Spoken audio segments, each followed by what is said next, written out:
Ebelstein was a city of cramped rooftops and winding alleys, and deep in its slums lived a shabby old man everyone called the boastful old man. He was only capable of using one-star magic. Yet he strutted through the streets as if he stood above all others, lifting a hand to flash crude blue light while loudly declaring that he was an archmage. His temper was notoriously bad. Children barely needed to play a harmless prank before he would erupt in fury, shouting and raging the moment his patience snapped. Even so, Derrick learned magic from that old man. There was no grand destiny behind it. The old man wanted a follower to listen to him, and Derrick wanted knowledge.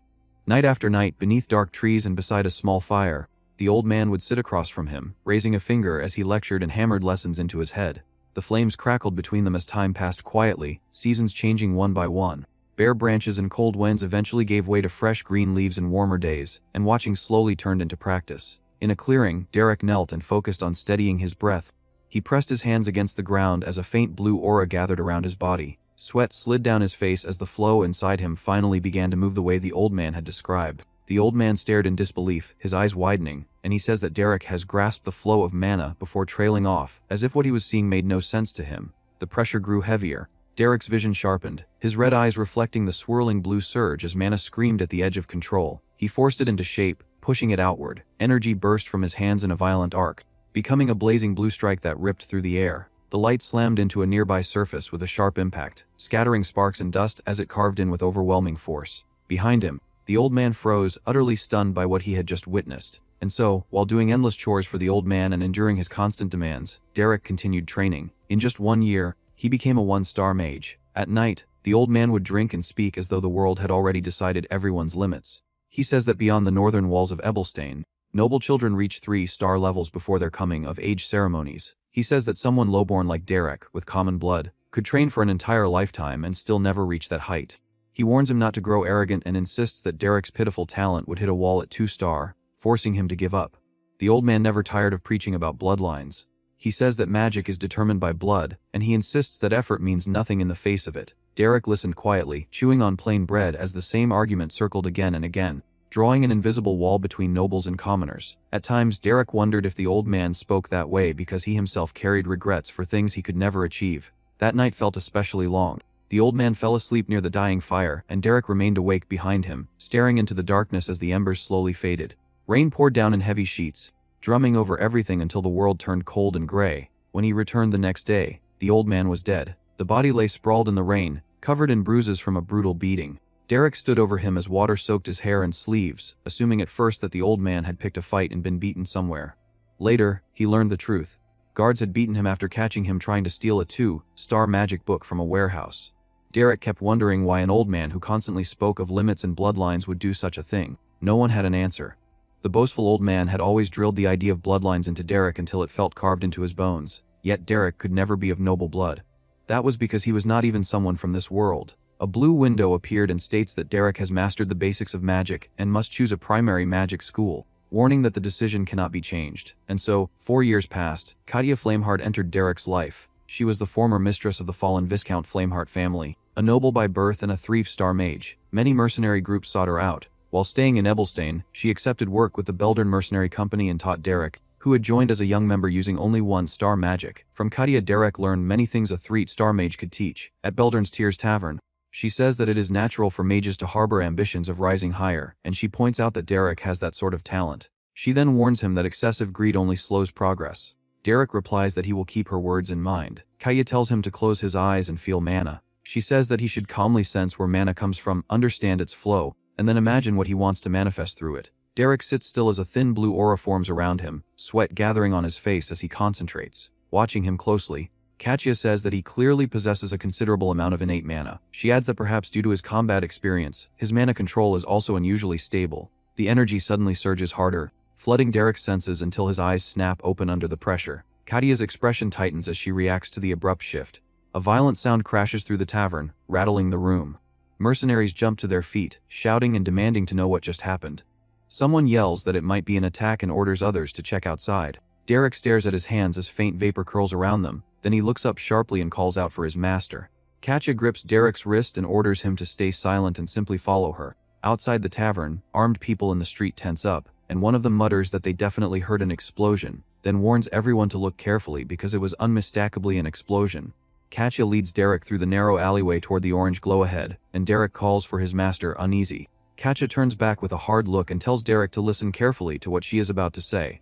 Derrick answers that he understands. Katya explains that nobles are extremely sensitive about their privileges, and she says that magic is the greatest privilege of all. She adds that innate power is treated like a blessing, but only when it belongs to nobles. She says that it is very rare for commoners to reach the 3-star level, and when it happens, it is usually because they devoted their entire lives to magic. Katya then points out what Derrick just used and states that it is a 2-star illusion spell called auditory hallucination. Derrick stays still, sweat beading as he absorbs her words. A notice flashes and Derrick's vision access to 2-star magic is unlocked. 2-star magic auditory hallucination is acquired. Derrick recalls that because of that moment, at age 14 he became a 2-star mage. Afterward, Katya keeps taking him along and teaches him various spells, and sometimes she also tells him stories about the high society she once moved through in her noble days. Time passes like that for a year, until Katya finally has to leave. The Count Elvester family had appointed Katya as a private tutor. The family stood under Margrave Elvester, a figure even the Grand Duke of the capital could not treat lightly, making the offer impossible to refuse. Becoming a magic instructor for a noble house of that standing was a tremendous opportunity. Before she left, Katya gave Derrick a 2-star magic book as a gift. A blue window appears and states that he has acquired a magic list. It records combat magic as mana arrow full power and manifestation fireball, conversion magic as light creation, illusion magic as sound barrier and auditory hallucination, summoning magic as guide fairy, and detection magic as direction sense. Derrick sits alone, the book resting in his hands, his head lowered as he continues studying and engraving its contents into his body. Another year passed, and Derrick taught himself 2 additional 2-star spells. At just 16, he tells himself that he has no intention of stopping at this point. Back at Beldurn's Tears Tavern, a broad-shouldered man leans over the counter toward him and says that they finally have a proper job after a long dry spell. Derrick asks what kind of job it is. The man grins and says that the request comes from none other than the Grand Duke Duplin family. Then he demands to know if Derrick understands what that means. Derrick repeats the name in disbelief and asks why such a family would approach them. The man snaps that this detail is what truly matters, then shouts that it is Duplain, the sort of family that spends gold like water. He says that if they establish a connection through this job, it could open many doors with them in the future.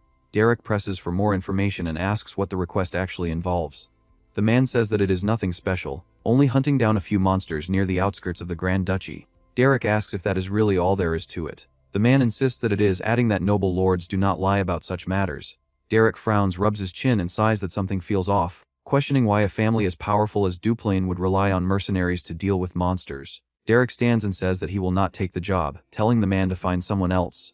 The man lunges after him and yells for him to wait. Derrick repeats that he should call another person, reminding him that he avoids suspicious work. The man snaps back that if that is the case, he will do it himself, but then he shouts that they need a mage, complaining that mages are rare in mercenary companies these days. He points straight at Derrick and says that Derrick is the only one suitable, which is why he is being asked. Derrick lowers his gaze and says that he does not understand why a mage is necessary just to hunt a few monsters, adding that he would rather not get involved without reason. The man barks again and thrusts out a single gold coin, shouting that it is 1 Adel gold coin, then quickly clarifies that it is not the full payment, but merely the down payment. The coin rests in Derrick's palm as his expression hardens. Soon after, a group arrives, an older man wearing a monocle with a neatly groomed mustache, a well-dressed woman at his side, and a hooded woman whose face remains hidden in shadow.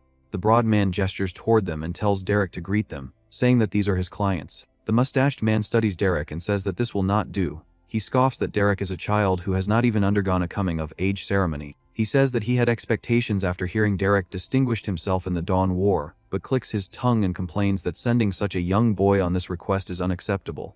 The broad man waves his hands frantically and argues with urgency, insisting that Derrick is the real deal and claiming that he is the most capable mage he knows. The mustached man turns away and says that they are leaving, declaring that this mission cannot be entrusted to a child. At the doorway, the butler pauses as the woman beside him leans closer and murmurs something quietly. His expression tightens as he glances back, while the hooded woman remains to the side, silently observing without revealing her face. The hooded woman turns toward Derrick and asks if he is Derrick, then says that they should speak. After that, they move to the Grand Duchy of Duplain. On the outskirts, a goblin leaps out with a shrill cry and Derrick steps forward without hesitation. His blade flashes once, cutting cleanly through the charge as blood sprays and the creature's body snaps aside before collapsing. Another goblin attacks from behind, but Derrick twists away and strikes again, dropping it before the blow lands. As more rush in, blue mana crackles around his body and lashes outward in sharp lines, binding the goblins in place. Electric light fills the air as their limbs stiffen and their movements stop one by one. Derrick glances over his shoulder and says that it is finished, addressing the dispatch officer. The man folds his arms and says that he understands. The hooded woman's lips curve slightly as she says that Derrick captured all of them very quickly.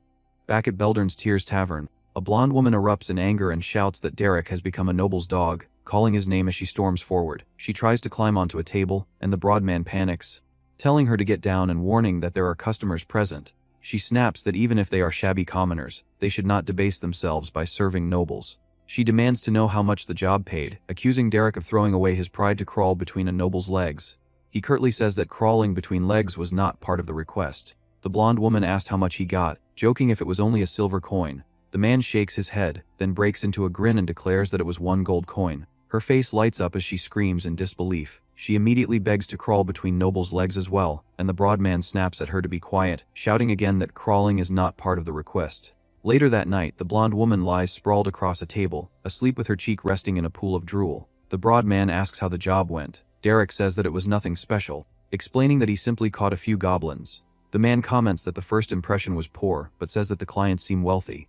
Derrick agrees, then adds that all 3 of them were lying. The man asks if he is serious. Derrick explains that a noble family's dispatch officer should possess youth, stamina, and social ability, and says that he looked for those traits but found none. He adds that the woman claiming to be a scullery maid had hands far too clean for someone who does physical labor. He begins to mention the supposed apprentice inspector as well. The broad man cuts him off, calling his name and saying that mercenaries do not need to pry into their clients' affairs. He says that they should simply complete the job and collect the payment, nothing more. Derrick answers that he understands. He thinks that Jaden is probably right, and that in the wild only survival matters. He tells himself that everything else is irrelevant. The next day, in the Grand Duchy of Duplain, Derrick reports that the area has been cleared, and that goblins will not appear again for some time. The monocled man acknowledges this and says that it is good work. Jaden immediately turns to business and asks about the remaining payment. When the coins are presented, Jaden's eyes shine as he excitedly shows them off, shouting that it is 2 gold coins and marveling at the amount. Derrick tells him to put them away and speak properly. The monocled man clears his throat and says that he highly values Derrick's abilities, adding that he wishes to entrust him with another request. Jaden blurts out in confusion. The man explains that the Grand Duke's estate is offering 15 idle gold coins for this task. Jaden explodes in shock at the number, and the man asks Derrick if he will accept. Derrick answers that he will. A carriage sets out, and they arrive at Duplain Manor within the Grand Duchy. Jaden stares at the enormous residence and says that it is impressive. Before entering, the monocled man says that he should properly introduce himself. Jaden panics at the sudden formality and tries to wave it off, saying that they have already worked together and should be comfortable. The man states that his name is Delin, and that he serves as the chief steward of the Grand Duke's estate, then apologizes for concealing his identity due to the nature of his duties. Jaden falters, overwhelmed by how distinguished their clients are. A woman steps forward and says that she is Katerina, the head maid of the Grand Duke's estate. Jaden hurriedly introduces himself afterward, saying that he is Jaden, leader of the Beldern Mercenary Company. Derrick watches in silence, thinking that they were never a dispatch officer and a scullery maid, but the chief steward and the head maid. He tells himself that he expected as much, though their ranks are higher than he imagined. The hooded woman approaches, her dress brushing against the stone floor as she walks. Derrick looks toward her and begins to piece everything together, thinking that if this is the case, then she must be. The hood is drawn back, her hair spilling free as she reveals herself. She says that she is Iselin Eleanor Duplain. She states that she wishes to appoint Derrick as the magic tutor for her younger sister, Diella. Iselin Eleanor Duplain, the eldest daughter of the Duplain family, meets Derrick's eyes as she makes her request. The Grand Duchy of Duplain's residence rose in pale stone and sharp spires, servants and guards moving in quiet order beneath the open sky. Inside, Raig hurried into an office and calls for his father and for Valerian to look at something. The man behind the desk glares and asks what Raig thinks he is doing, telling him to conduct himself with dignity. Raig snaps back that the one who needs dignity is not him but Diella, saying that she has gone too far and is now even laying hands on the people he hired. A maid trembles nearby with tears in her eyes. Valerian cuts in and tells Raig to lower his voice, saying that they are in the middle of a conversation. Raig refuses to back down and says that more than 10 servants quit just last month, adding that she smashes objects whenever she feels like it. He demands to know how long his father will keep turning a blind eye. Valerian's patience breaks. He calls Raig's name sharply. Raig speaks calmly and says that even if Diella is a good for nothing, they still have Iselin. Then he says that it is time to let Diella go. His father immediately shuts it down and says that it is not for Raig to decide. Raig presses on anyway, saying that he had the steward look into a monastery. He says that the facilities are good and that children of nobles go there as well. He argues that instead of living while being treated like a burden, it would be better for Diella to devote herself to God's will, and he adds that if keeping her here will bring great trouble to the family, then it would be better too. His father moves in an instant and seizes him, forcing him down with crushing pressure. He says that he believes he already told him that it is not Raig's decision to make, and he repeats Raig's name like a final warning. Raig lies rigid under his grip, then he says that when the time comes to decide, his father must be the one to decide. Later, Derrick walks the halls with Iselin. Iselin asks if he has ever heard about her younger sister, Diella. Derrick says that he has seen Lady Diella in the Duplain family's registry. Iselin confirms it and says that Diella is probably not well known to the public. A door swings open with a heavy sound, from which Valerian and Raig come out. Iselin stammers Valerian's name. Valerian steps into view and greets Iselin, saying that it has been a while. Then he asks how her experience in Ebelstein has been. Iselin answers that thanks to his care, she has been living comfortably. Valerian glances to the side, notices that Raig looks hurt, and says they should catch up later. Iselin says that she understands. Derrick watches silently, his gaze sharpening as the pieces settle into place. Valerian stands beside Raig, pressing a cloth to Raig's head as if wiping away sweat or calming him down, and both of them stare forward with restrained faces. Derrick watches from the side, his red eyes narrowing as he notices the tension in the room. A maid stands a short distance away, hunched and shaking, covering her face with her hands as she cries. In the Grand Duke's office, he sits with composed posture and says that he is relieved to hear she has been doing well in Ibelstein. She says that it is all thanks to her father. With a gentle smile, she introduces Derrick as the magic tutor she brought from Ibelstein, explaining that he said he would take charge of Diella. The Grand Duke studies Derrick and says that he understands. Iselin rises and says that since her father seems busy, they will take their leave. She turns to go, and Derrick follows half a step behind her, but the Grand Duke calls out and orders Derrick to stay behind. Derrick pauses at the threshold, glances back with a guarded expression and falls silent. The Grand Duke continues working at his desk, pen moving across paper. Then he looks up and comments that Derrick is quite young, confirming that he is 16. Derrick answers that yes. The Grand Duke asks if Derrick can handle magic to some extent. Derrick replies that he can use a bit of one-star magic. The Grand Duke chuckles quietly and says that Derrick has no reason to lie. He adds that humility does not always come off as a sign of virtue.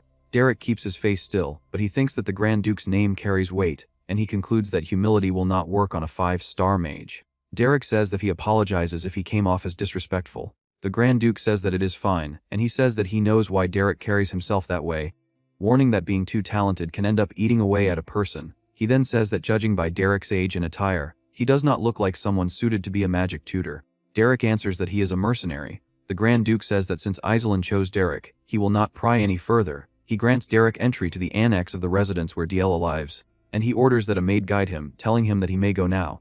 Derrick stops and asks to request one thing. The Grand Duke tells him to proceed. Derrick says that he is a mercenary, and if he takes a commission, it is his duty to see it through. He states plainly that Lady Iselin commissioned him, so that Lady Diella may learn magic and enter high society as a proper noble. The Grand Duke responds that Derrick is merely spelling out the obvious. Derrick says that he is doing it because he has an earnest request to make.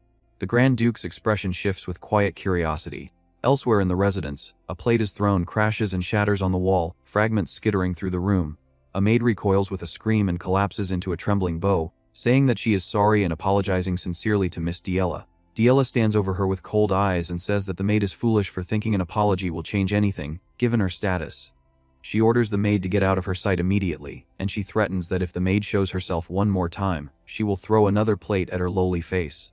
In the waiting room, a cup and saucer sit untouched on the table as Jaden blurts out why Derrick of all people was chosen, insisting that magic tutors should have been lined up in front of Duplain, and that a commoner would have difficulty working as a noble's magic tutor. Iselin lowers her gaze and says that she thinks she tried almost every famous magic master on the entire continent, but in the end they all gave up. She says that is why she opted for someone who can use magic but is under desperate circumstances. She argues that although Derrick has the background of a mercenary, he seems to know a bit about how nobles conduct themselves and their culture. Jaden replies that Derrick's master was a fallen noble who used to be quite successful, and Derrick must have learned all sorts of things from him. Iselin smiles and says that she also figured Derrick was refined and kind despite being a mercenary, and that she thought he might be able to gently rein Diella in and lead her. Jaden laughs lightly and says that Lady Iselin needs to learn how to see through people better. Iselin blinks and asks what he means. Jaden explains that Derrick is a mage who grew up on the streets and worked as a mercenary before he even came of age. Then he asks if Iselin truly thinks someone from the streets can survive from nothing with kindness. Iselin's expression tightens, but she stays silent. After that, Dylan and the maid escort Derrick down the corridor. Derrick walks ahead with a calm face and lowered gaze, stopping at a tall door. He raises a gloved hand, hesitates for a brief beat, then knocks. He listens, then reaches for the handle and opens the door. Derrick steps inside and greets the person within, introducing himself as Derrick and asking to be excused for a moment. A girl sits in a chair near the bright window and tells him to come closer. She turns enough for her hair to catch the light, and she is revealed as Diella Catherine Duplain, the second daughter of House Duplain. Derrick takes a step toward her, cloak trailing behind him. Diella's lips curl as she watches him approach. In the next instant, a splash erupts. Cold water arcs through the air and slams into Derrick's face and chest, soaking his hair and cloak. He stiffens under the impact, droplets running down his jaw as he exhales without a word. Diella clasps a hand to her mouth and says that this is horrible, pretending surprise as she claims she thought some sewer rat had come in. She asks if Derrick is the mercenary the Grand Steward mentioned. Then she tilts her head and says that looking at him again, maybe he really is a sewer rat. She plants a foot onto a chair and climbs up, looming above him in her red dress. She spills another bucket on him and says that she prepared it for him, asking if it brings back memories of his hometown. She says that being drenched in gutter water suits him much better. Water continues dripping from Derrick's hair and lashes as he stands motionless, eyes lowered, saying nothing. Diella glances at the emptied container and complains that she ran out of water, calling it a shame and saying this is disappointing. Derrick finally raises his eyes slightly, and Diella's expression shifts as she lets out a small. Diella's expression twists as Derrick's eyes lift toward her. She kicks him down and she snaps that he has no right to look at her. Diella stands over him in her red dress with her chin raised. She takes off her shoe as she mutters in disgust and says that he stinks, covering her nose as she looks at the water dripping from him. She throws her shoe at him before she plants herself in front of him and tells him to know his place, calling him a sewer rat. She mocks the idea of someone like him teaching her, and she says that the streets clearly did not teach him any common sense. Elsewhere, the Grand Duke's office sits heavy with books and documents, sunlight spilling across the desk. The Duke recalls the earlier meeting.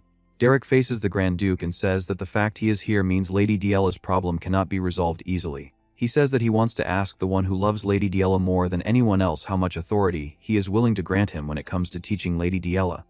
The Grand Duke listens in silence, his gaze sharpening as the request lands. Back in Diella's room, the air snaps with a sudden impact. Diella's head jerks, her cheek flushing as shock floods her eyes. She drops to the floor, stunned, one hand rising toward the place she was struck. Derrick stands above her in cold shadow, his cloak hanging heavy and his red eyes unmoved. He looks down at her and tells her to get up. 3 years ago.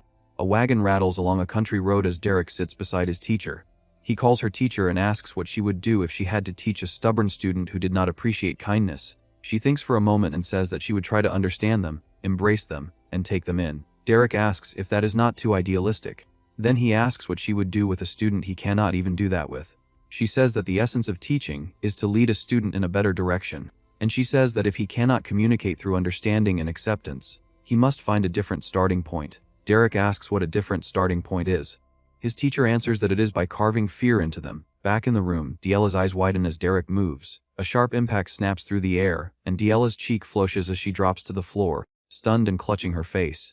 Derrick stands over her and says that she will treat others with consideration and respect. He warns her not to make him say things twice, and he orders her to get up. Diella pushes herself up with shaking anger and swings at him, her strike thirding into his cheek. She trembles and screams that how dare the likes of him, and she starts shouting that he dares lay a hand on, only to get bitch slapped again.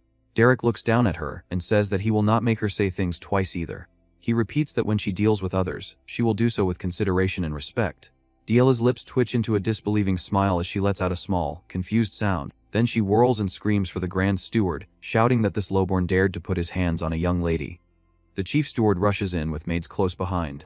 He calls out to ask if Lady Diella is alright, then he glares at Derrick and demands to know what he thinks he is doing. He shouts that Derrick dared to lay a hand on the young lady and warns that if the Grand Duke finds out. Derrick calmly raises a sealed document and says that His Grace has granted him full authority over all of Miss Diella's education. He adds that His Grace has permitted him to employ whatever method he chooses. The Chief Steward stammers as he reads, and Diella stares up at the paper in shock. Night falls over Duplain residence. Ray grabs Valerian's arm in the corridor and pleads for him to calm down, but Valerian storms forward and shouts that so Derrick is the mercenary. Derrick sits waiting inside silent, eyes lifted only slightly. Valerian lunges in rage and screams how Derrick dares hit Diella, and Ray clings tighter and begs him to put that down and talk. Derrick turns his head and says that it is something His Grace permitted. Ray forces Valerian back and says that Derrick is a guest Iselin brought, warning that if Valerian acts like this, it will harm Iselin's position. Ray adds that their father allowed it too. Valerian's jaw tightens as he swallows his fury. Valerian points at Derrick and orders him to come with him. He snaps at Ray not to interfere and tells him to go attend to his own matters. Ray walks with Derrick and says that he heard what happened, and he says that Diella does need a beating before she comes to her senses. He tells Derrick not to worry, saying that Valerian will not go too far. Derrick glances back over his shoulder as he walks, his red eyes steady and unreadable. Ahead of him, Valerian continues down the corridor, and Raig watches them go from behind. Raig mutters that he does not know why Valerian is protecting that hopeless one. In a dim space lit by a narrow beam, Small Dolls sits rigidly on the floor. Valerian stops at a closed door and tells Derrick to come in. Inside, he says that this is the room Diella used when she stayed in the main house, and that it has been left like this ever since. Derrick steps into the cold, quiet room and looks over the canvases and the scattered traces of paint. Valerian says that Diella used to love drawing. He says that every time she asked him to look at her drawings, her face would turn red, and that she was so adorable. He adds that she never finished a drawing, and that most of the time she would leave a blank space and only draw the parts she liked. Valerian pauses, then says that he is sorry about earlier, admitting that he got emotional and apologizing for it. Derrick answers that he does not need to worry about it. Derrick looks at the unfinished paintings and asks why Valerian brought him to this room. Valerian says that he wanted to show Derrick that Diella was not a child who deserved to be despised or beaten, but that at some point she started obsessing excessively over bloodline. He says that in the end she was driven out of the main house and locked away in the annex. He cannot even guess what turned her into that. Valerian says that they have to stop her from being sent to the monastery. He says that if she learns even one-star magic, he will be able to persuade their father somehow. He grips Derrick's shoulders with desperation and begs him to please save Diella. Derrick freezes mid-breath and says that he should wait. He flips open a book and says that she did not completely give up on magic, judging by all the notes in the margins of these books. Derrick points toward the stacks and asks if the books over there are all theory books from the School of Regulations. Valerian answers that yes, and says that is right, because nobles learn from the School of Regulations. Derrick closes the book slowly, eyes narrowing in thought. Then he says that he will give it a try. Night settles over the annex. Diella lies asleep in bed, her hair spread across the pillow, breathing slow and careless. Derrick stands over her with a bucket in hand and tips it without hesitation. Cold water crashes down and Diella jolts awake with a scream, thrashing under the drenched sheets. Derrick looks down at her and asks if she is seriously falling asleep right now. Diella gasps, blinking through the shock, and chokes out what is happening, then demands to know if he is out of his mind. Derrick grabs hold of her and says that she needs to come with him for a moment, because there is somewhere they need to go. Diella fights against his grip and screams for him to let go, shouting that he has no right to touch her and demanding to know if he is crazy. Diella screams that it hurts and orders Derrick to let go, insisting that she is not going with him. In the hallway, maids watch as she shouts at Derrick to stop, calling him a lowborn and demanding to know what he thinks he is doing. Under the cold moonlight outside, Derrick keeps moving without slowing, pulling Diella along as her nightgown drags through the grass. She stumbles and he yanks her forward again until she is forced down hard, crying out as she hits the ground. Diella glares up through tears and rage, demanding to know what he thinks doing this will change. She snaps that he should wake up from his dream, and asks who he thinks he is to dare teach her. Derrick cuts in and asks if she does not even want to listen, saying that he has an interesting fact. Diella freezes, confused, and hesitates. Derrick says that honestly he has no intention of teaching her magic. He adds that he simply likes beating up stuck-up nobles. Diella jolts and asks what he just said. Derrick asks if she does not agree, saying there is no reason for someone from the bottom to like nobles. He says that this tutor nonsense is only an excuse to beat up arrogant, high and mighty nobles like her. His hand closes around the hilt at his waist, and the blade shifts as if he is ready to draw. He asks if she knows how beautiful the screams of those oh-so noble people are. Diella's breath catches as she asks if he thinks he will be safe after doing something like this. Derrick answers that of course he will be safe, because she is going to be shoved into a monastery soon anyway. He asks who would believe anything she says. He continues coldly, saying that if something really big happens, he can just apologize with his life, and he adds that a commoner's life is worth that much, is it not? He says that he could also just run away, and that they would forget about him soon enough. He says that he would be doing Duplin a favor by getting rid of its headache after all. Diella's face drains as she tells herself that she is going to die. She bolts. She runs across the night grass, dress whipping behind her, and she tells herself that if she gets caught by him now, she will die. She tells herself that if she cuts across the grassland toward the residence, he will catch her right away. She decides she has to shake him off in the forest. She tells herself that if it is the forest, she knows it well, and she can run back to the residence from there. As she pushes harder, panic blazing in her eyes, she tells herself that then he will be the one who dies instead. A sudden heat flares behind her. Diella jerks mid-stride at the burning glow, and her eyes widen as a swirling sphere of fire blooms in the darkness. She stares, realizing it is a fireball. Then she panics as she remembers that fireball is 2-star magic. She demands to know how that bastard can use 2-star magic. The blazing orb drops like a falling sun, roaring down into the ground near her. The explosion throws light and heat across the forest edge, and Diela screams as the flames erupt beside her. The fireball detonates in a violent bloom, dirt and sparks blasting outward as Diela is thrown back, arms flailing while heat washes over her. She twists on the ground, eyes wide and shaking, and she sees Derrick in the smoke with a faint smile. He says that he guesses he missed. Diela scrambles up and runs, feet pounding through wet grass as she grits her teeth and forces herself forward. She stumbles hard and drops to her hands, groaning as her knees hit the ground, and a sharp blue streak slams into the earth nearby with a cracking impact. Diela jerks her head up, breath ragged. Another blue shot bites into the ground close enough to spray dirt, and Derrick's voice carries through the dark. He says that she is pretty quick, then he says that it is hard to believe that speed belongs to someone who has been shut inside the annex all day. Diela glances back with trembling fury, then bolts again into the forest path. As she runs, her thoughts spiral. She wonders how long she has to keep running, and whether she can even get away. She tells herself that at this rate, he will definitely catch her. Behind her, Derrick drops to one knee and presses a glowing hand to the soil, mana rippling in a circle like water. He lifts his gaze toward the trees and thinks that this forest is the one he saw in the paintings. He thinks that it must be where she has been running around since she was little. He thinks that without even realizing it, she felt the mana in the vast wilds and transferred that feeling onto the canvas. And he concludes that this is definitely. Diela suddenly whirls back with a ragged scream, raising a heavy rock over her head and bringing it down with all her weight. Derrick quickly draws his sword and slashes the rock with a quick slash. Diela freezes, eyes blown wide at the failed blow. Derrick steps forward with his sword lowered at his side, and says that he will admit her spirit is admirable, adding that knowing it would be hard to shake his pursuit, she chose to strike back instead, and that could not have been an easy decision. Diela pants on hands and knees, shaking as she tries to lift herself. Derrick looks down and says that she does not even have the strength left to run anymore. He raises the blade and points it toward her and asks if she has any last words. Diela lets out a strained, bitter laugh. She says that he must be joking if he thinks she is going to apologize, and she says that unlike lowborns, she does not grovel. She tells him to just kill her. Derrick lowers his blade slightly and asks why she is so obsessed with bloodline. Diela's shoulders shake as she turns away, then she asks what she would have left, saying that if someone takes away her great bloodline, what does she have left? She curls into herself and chants that it is magic, repeating it like a desperate prayer. With tears running down her cheeks, she cries out and asks if he thinks she never tried. She bends forward, nails digging into the dirt, and says that no matter how hard she tries, it still does not work. She says that if she gets weeded out of everything, magic or painting, then if she falls behind in everything, she will lose everything. She whispers again that if even bloodline is gone, then what is she, and she breaks down with the question hanging. Derrick watches in silence. Mana flares along his sword. He lifts it high, blue light crawling over the steel, and he says that he has heard enough. He says goodbye. The blade swings and a sharp blue arc tears through the air. In the next instant, jagged ice erupts from the ground around Diela, blooming upward into a crystalline cage. Diela freezes, eyes widening as cold light surrounds her, and she stares at her own hands as if they no longer belong to her. She trembles and mutters that it is magic.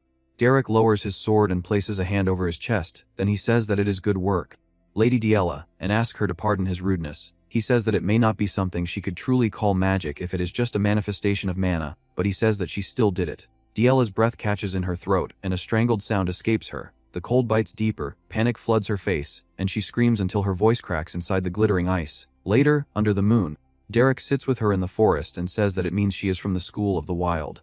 Diela repeats it in disbelief and asks what the School of the Wild is. Derrick says that it is right, and he says that he has heard most nobles learn the School of Regulations.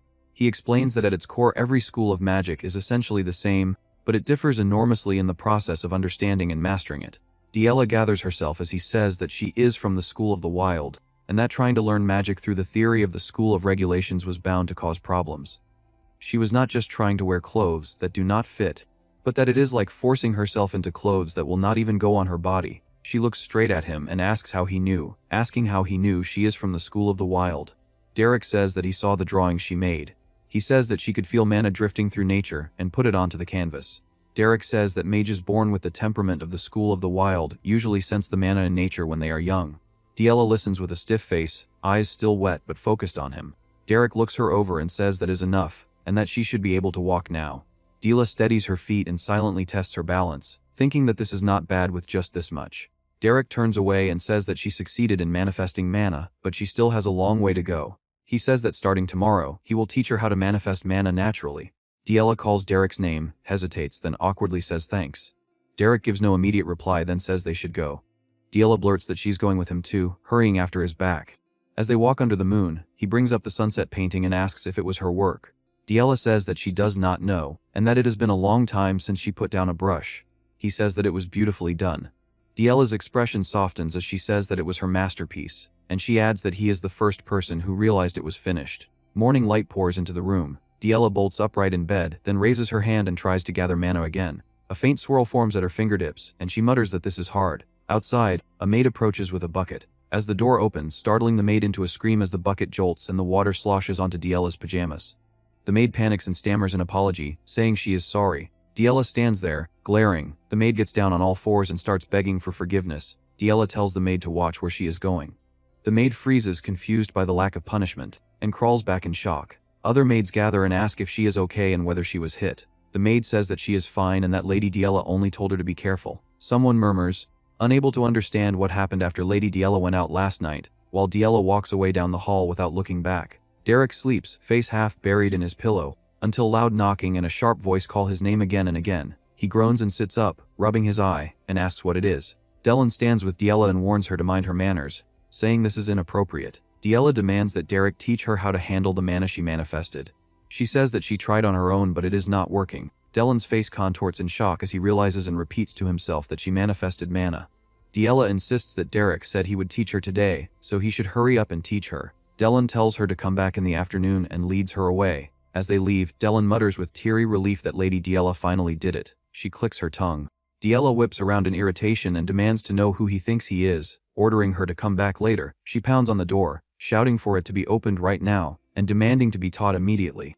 Derrick, still exhausted, lies back down as the banging continues outside. Morning light washed over Duplin residence, the long roofs and high walls gleaming under a clear sky. In a corridor, maids worked with brooms and buckets, whispering as footsteps passed by. One maid asks if the other heard the rumor, saying that people were saying Lady Diela did not break a single plate. The other maid agrees excitedly and says that she splashed water that morning and did not get hit for it. The first maid leans closer and adds that they were also saying Lady Diela manifested magic, and the other maid gasps and asks if that is serious. A sharp set of steps stops near them. Raig turns, his face tightening, and he asks what they just said. Not long after, the Grand Duke sits behind his desk, pen moving as papers pile neatly nearby. Raig and Valerian sit across from him, the air heavy with restraint. The Grand Duke repeats the report with a measured tone, asking if Diela manifested magic. Valerian answers that yes and says that he asked the head butler and the servants repeatedly. The Grand Duke calls it a relief. Raig does not relax. He says that they should not jump to conclusions just because she manifested magic. Valerian snaps at Raig by name, saying that his sister manifested magic and he should be praising her. The Grand Duke falls silent, eyes unreadable as he continues writing. Raig reminds them that they remember everything she has done up until now. He insists that a result as small as this should not be enough to brush aside sending her to the convent. The Dyke stays silent, thoughts unknown. Later, sunlight spills through Diela's window, dust motes drifting in the bright air. Diela sits on her bed in her red dress, knees pulled in and arms wrapped tight around them. Derrick stands nearby with a flat expression and asks if she is sulking. Diela answers that she is not sulking, and says that she is angry. Derrick says that even if she acts spiteful like that, it will not change anything. Diela repeats that she is not being spiteful, and insists again that she is angry. Derrick says that even if she keeps pouting, there is nothing they can do, adding that there is an order to everything. Diela whips around, face red with fury, and shouts that she is not pouting and that she said she is angry. Derrick stares at her in silence. Diela grinds her teeth, then forces the words out and says that fine, they can say she is pouting. Derrick tilts his head slightly, confused by the sudden shift. He drags a chair and sits with a book in hand, warning that just because she manifested magic does not mean she can go around using it, or it will backfire. He says that he is saying it because he has been through it. He adds that rest is just as important as learning, and tells her that she has rested enough, so now she needs to study. Diela folds her arms and scoffs, saying that of course the stuffy magic teacher would say that, and she sarcastically announces that the stiff lecture has begun. The room darkens under Derrick's gaze, his red eyes sharpening as pressure seems to fill the air. He asks if he should teach her in a way that is not stuffy. The memory of last night's fireball flashes in Diela's eyes, and she flinches hard. She hastily backs down, huffing that she will forget it. Derrick lets the tension drop and raises his hand, calm again. He says that today they will practice magic manifestation. He explains that once she can freely use magic manifestation, she will be able to learn one-star magic before long. He says that the School of the Wild has no rigid system, so it is ideal for self-study, and that it pursues far more freedom than the School of Regulations. Then he adds honestly that she actually suits the School of the Wild quite well. Diela's scowl falters. She stares at him with a guarded frown and asks what he is talking about. Derrick looks Diela in the eyes and says that it is exactly what it sounds like. He says that her free, spirited nature has good compatibility with the School of the Wild. He adds that on top of that, she was born with Duplain blood, so she is overflowing with talent. Diela's eyes widen and she stammers, asking if he is saying she is talented. Derrick confirms it and says that if she can conjure up an ice wall the instant she manifests, then she is certainly overflowing with talent. Diela's face lights up in shock and she asks if that means she is some kind of genius. Derrick says that having talent and being a genius are clearly different things. Diela snaps back that they are the same thing. Derrick tells her they are different, and she huffs, then says fine and sarcastically calls herself amazing before asking what is next. Outside, Raig hears their talk drifting through the garden and clicks his tongue in irritation. The next day, Diela rushes to Derrick and says that she can do magic manifestation now, but she cannot get the direction right.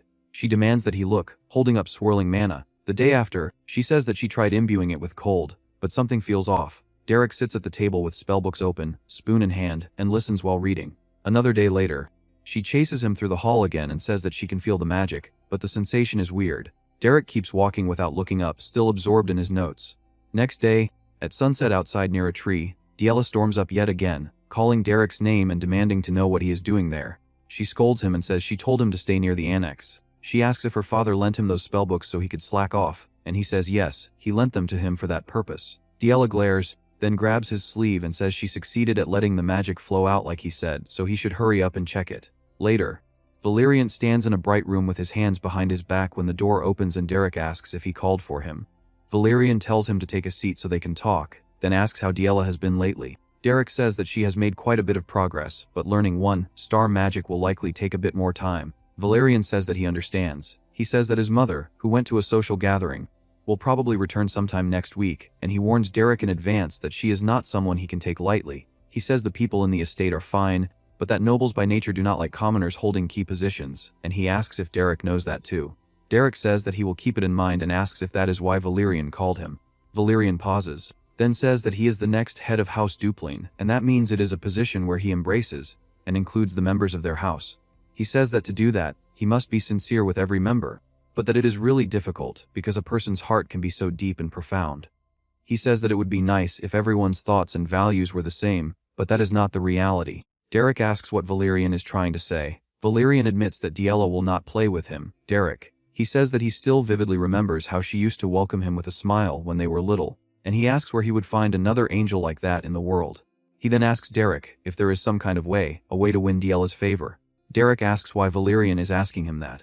Valerian replies that is because he is the only one Diela follows around. Outside somewhere in the estate, Diela shouts for Derrick again, demanding to know where he went as she searches.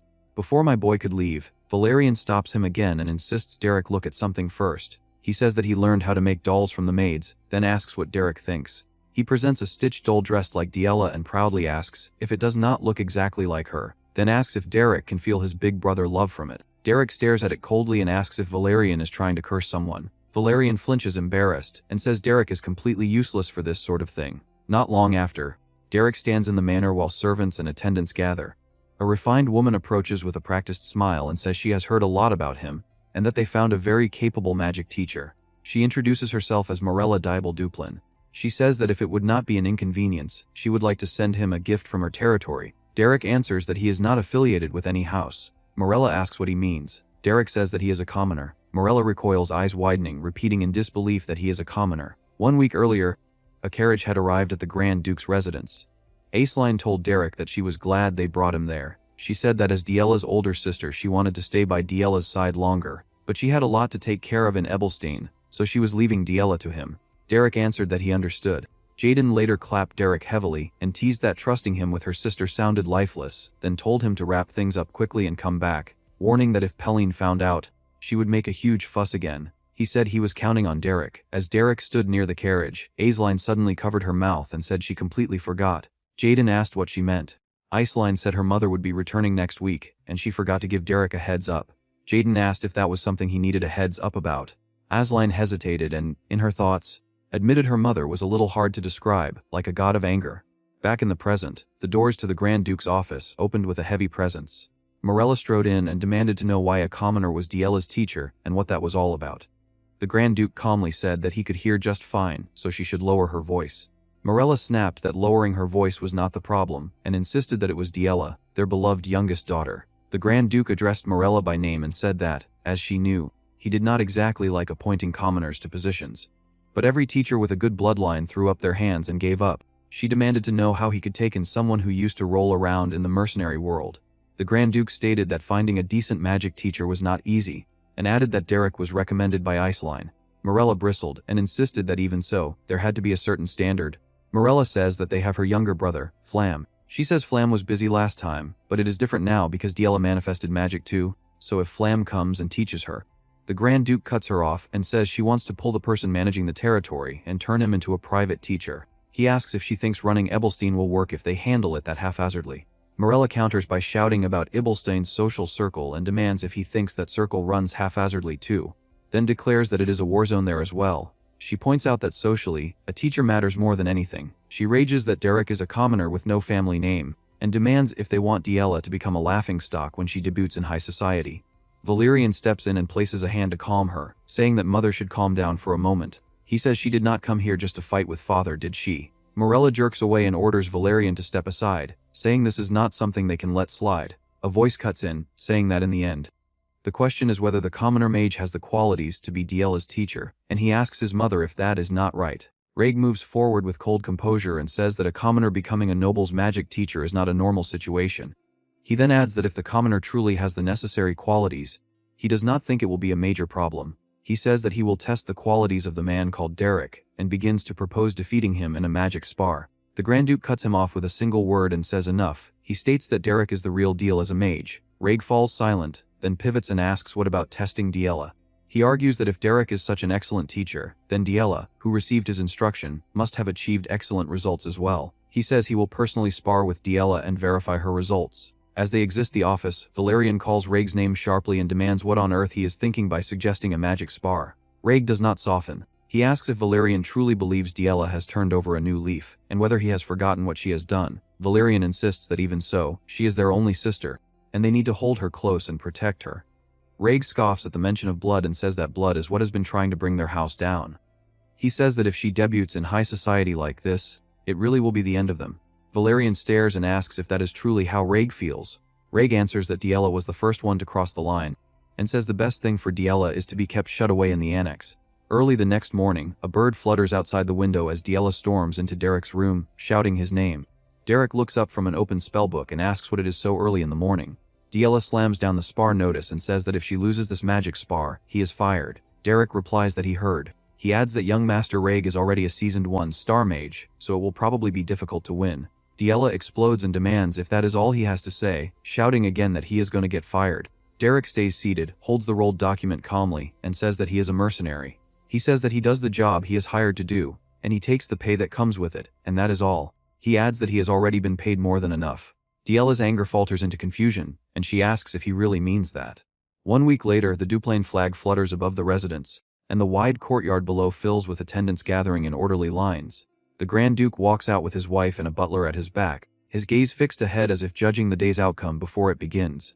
Derrick stands waiting with his cloak drawn close, and he says that the Duke has come. Derrick adjusts the front of his cloak without a tremor. Watching him, the Grand Duke thinks that Derrick does not look nervous at all, and he wonders if that means Derrick is confident. The Grand Duke thinks that Derrick has a certain nerve in a situation like this, and he decides that this is not someone they should underestimate yet. Boots approach with measured steps, the hem of a cape swaying, and Raig advances with a cold expression. Raig thinks that this will not be a simple magic spar, and he swears that today he will break Diella completely. He thinks that he will make her regret the past down to her bones. Diella walks in wearing a red hood, her small steps controlled but tense. She recalls last week when she looks up at Derrick and asks if he really means what he said, that he does not care what happens as long as he gets paid. Derrick answers that she has probably noticed too, but her magic growth has already gotten on track. He says that she cannot use 1-star magic right away, but it will not take that long. He adds that the reason is simple: she was born with Duplain blood. Diella flinches at the mention of blood and demands to know why he is suddenly saying that.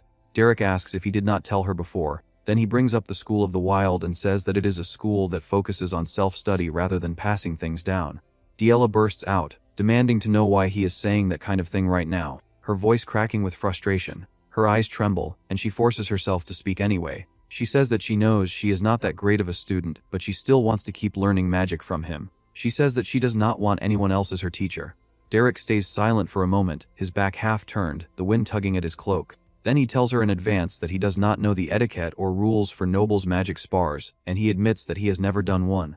He says that even so, he can teach her how to win in a fight, and he asks if she wants to win. A dark memory resurges around her, murmurs coil through the crowd like smoke, people whisper that it looks like Lady Diella does not have any magic after all, and they sneer that even that famous teacher gave up on her. Someone wonders how something like her could come out of Duplain, and another mutters that Duplain's past its prime, and that is all. Several voices complain that the little thing only knows how to cause trouble, and they speculate that the Grand Duke must have a lot on his mind. Others say that at least there is Lady Eislein, and one voice spits that his child is the one who will bring him down. Someone finishes by saying that it is better not to give birth to something like that. Diella hears it all anyway, tears cling to her lashes, but her stare hardens as she looks Derrick in the eyes. She answers that he should make her win. Back to the present, Diella steps forward. Diella did not come there as Raig's younger sister, much less as the youngest of House Duplain. She stood there only as Derrick's student, and a mage. The Duplain crest flutters over the estate. Lady Diella steps forward in a red hooded cloak, facing Raig with sharp green eyes. The butler clears his throat and says that they will be applying the sparring rules used by the high-rank mages of the Ibelstein Kelbram Salon. He adds that whichever side triggers General Pelham's protective magic circle first will be declared the loser. Raig sets his jaw and says that they should begin. Derrick watches quietly and thinks about the pendant accessory, the General Pelham's protective magic circle, recognizing it as a safeguard that activates right before the wearer would take major damage, nullifying the opponent's spell. He thinks that this is how nobles fight, wasting expensive accessories on something as trivial as a spar, and he notes that the duration is 10 minutes, judging from the mood that Raig plans to end it sooner than that. Raig raises his hand and chants, green rings of mana spiraling outward like slicing wind. Even as the pressure rolls across the terrace, he thinks that he has to send Diella back to the annex. Diella's cloak whips in the turbulence. She stands calmly until the attack reaches her before dodging to the side, and she starts running. Raig's eyes harden as he watches her evade and he bristles, thinking that she has nerve. He swings his arm again, sending another surge to crush through, but Diella keeps moving, bracing and redirecting with raw, straightforward one-star magic. Derrick studies her form and thinks that she handles one-star magic with ease, but that she is still a complete beginner in real combat. He realizes that she is forcing the trajectory, just to make her attacks and blocks connect, and he warns himself that she will burn through mana fast if she keeps doing it. She plants her feet and forces her mana forward, throwing up a towering wall of ice. The green current slams into it and she darts aside, narrowly slipping through the gaps in the swirling flow as the wind magic curves after her. Raig stares at the ice wall and judges it as nothing more than manifested power, not a real star-rank technique. He thinks that she cannot block his magic with a trick, then decides he will break through with firepower. He glares and challenges her to try blocking what comes next, gathering multiple green spell lights that whirl and swell like concentrated storms. As the pressure builds, Diella's breathing turns ragged, but she remembers Derrick's earlier words and the way he drilled them into her. That mercenaries fight differently from nobles, that they do not treat fair play as a virtue, that their only focus is victory. She recalls him warning that this is far from a typical noble duel, that even winning can earn criticism, but that she can still choose an ending where she wins. She remembers him asking if she is really fine with that. Diella clenches her shaking hands, lifts her chin, and answers that she is, without hesitation. Diella stands in her red hood and fixes her blue eyes forward. Green mana whips through the air in crescent blades, and the wind pressure rolls in like a storm. Diella drives herself low and runs, her cloak flaring as she slips past the edge of the cutting flow. The green arc carves into the floor with a violent hiss, gouging the boards and throwing splinters up where she was a moment ago. As she keeps moving, she recalls the lesson Derrick drilled into her, and she repeats to herself that among mercenaries there are people who keep winning even when there is a gap in strength. She reminds herself that those people do not duel, and they fight. She tells herself that fighting means controlling the battlefield by using the terrain and surroundings, and that they will use anything and everything available to seize victory. She forces herself to remember that she must even seize the very short moment when the opponent drops their guard. Raig tightens his stance and drives another spell forward, confident enough to say that it is over. The next blast slams down with crushing force, and ice fractures under the impact as another wind slash comes at her from behind. The strike tears across the terrace and connects, sending dust and debris upward. Derrick watches calmly while their mother snaps into panic and shouts at Dellen to stop the spar immediately, insisting that Diella is hurt. The Grand Duke answers coldly and tells her to sit down, then says that it is not over yet. When she protests and insists that Diella was clearly struck by the attack, he cuts her off and says that she is wrong, because General Pelham's magic circle did not activate. The Grand Duke falls into silence, watching without blinking. Derrick sits below, still as stone, his red eyes steady on the terrace. The Duke watches him and thinks that he did not even blink, then wonders if he already expected Diela to grow to this extent. On the terrace, Raig's expression hardens as he thinks that she definitely should have been struck by that.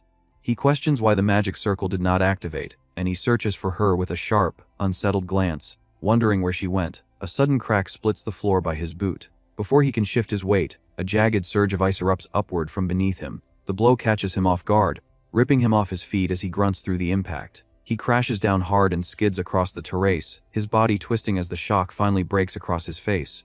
Raig clenches his teeth as cold sweat runs down his face, and he thinks that the attack came from below the platform.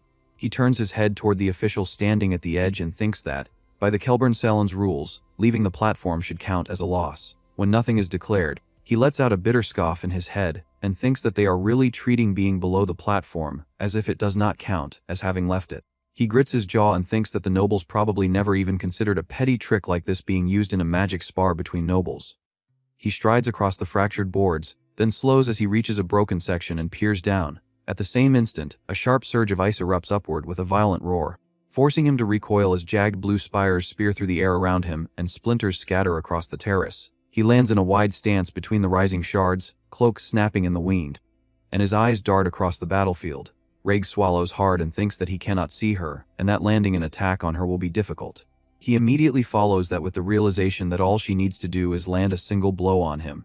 He tightens his expression and thinks that this spar has no trace of noble etiquette at all, then calls out for Diela as he scans the floor again. His gaze drops to a gaping hole torn into the platform, and he leans toward it. Below, Diela crouches in the cavity amid dust and debris, her red hood framing a face that stays eerily calm as she looks up at him. Her eyes burn with a steady, controlled intensity, and Raig's breath catches as recognition hits him.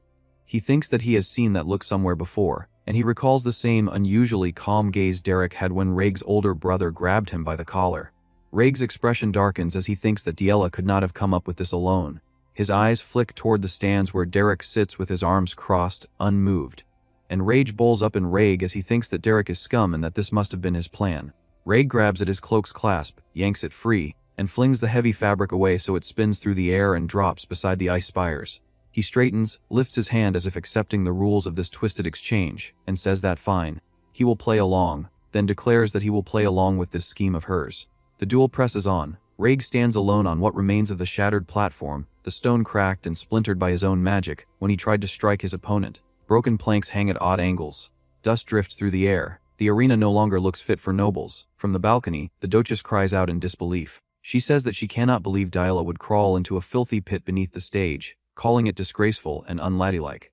Her voice trembles as she pleads with her husband to stop the duel at once. The Duke remains composed. He says that she should keep watching, since Diela has not violated any rules. His expression stays calm, thoughtful, and possible to read as his eyes follow the chaos below. Beneath the broken floorboards, Diela kneels in darkness. Shards of glowing ice hover faintly around her, casting cold light over the dirt, smudged planes of her face. Her eyes are wide, steady, burning with focus. In that stillness, something changes. For the first time, she sees it clearly, the flow of mana moving through the air like invisible currents made visible. Above ground, Raig stiffens. A sharp jolt runs through him as he senses the shift in her presence. Surprise flashes across his face. Suddenly, jagged pillars of ice burst upward from below. He leaps back just in time, boots scraping across cracked stone as the spikes tear through the stage where he stood. He grits his teeth, realizing she is deliberately disrupting his casting whenever he tries to chant. He refuses to fall here. Sweat slides down his temple as his eyes dart across the ruined arena. He searches for anything, any advantage. Then he spots a tall flagpole at the edge of the platform.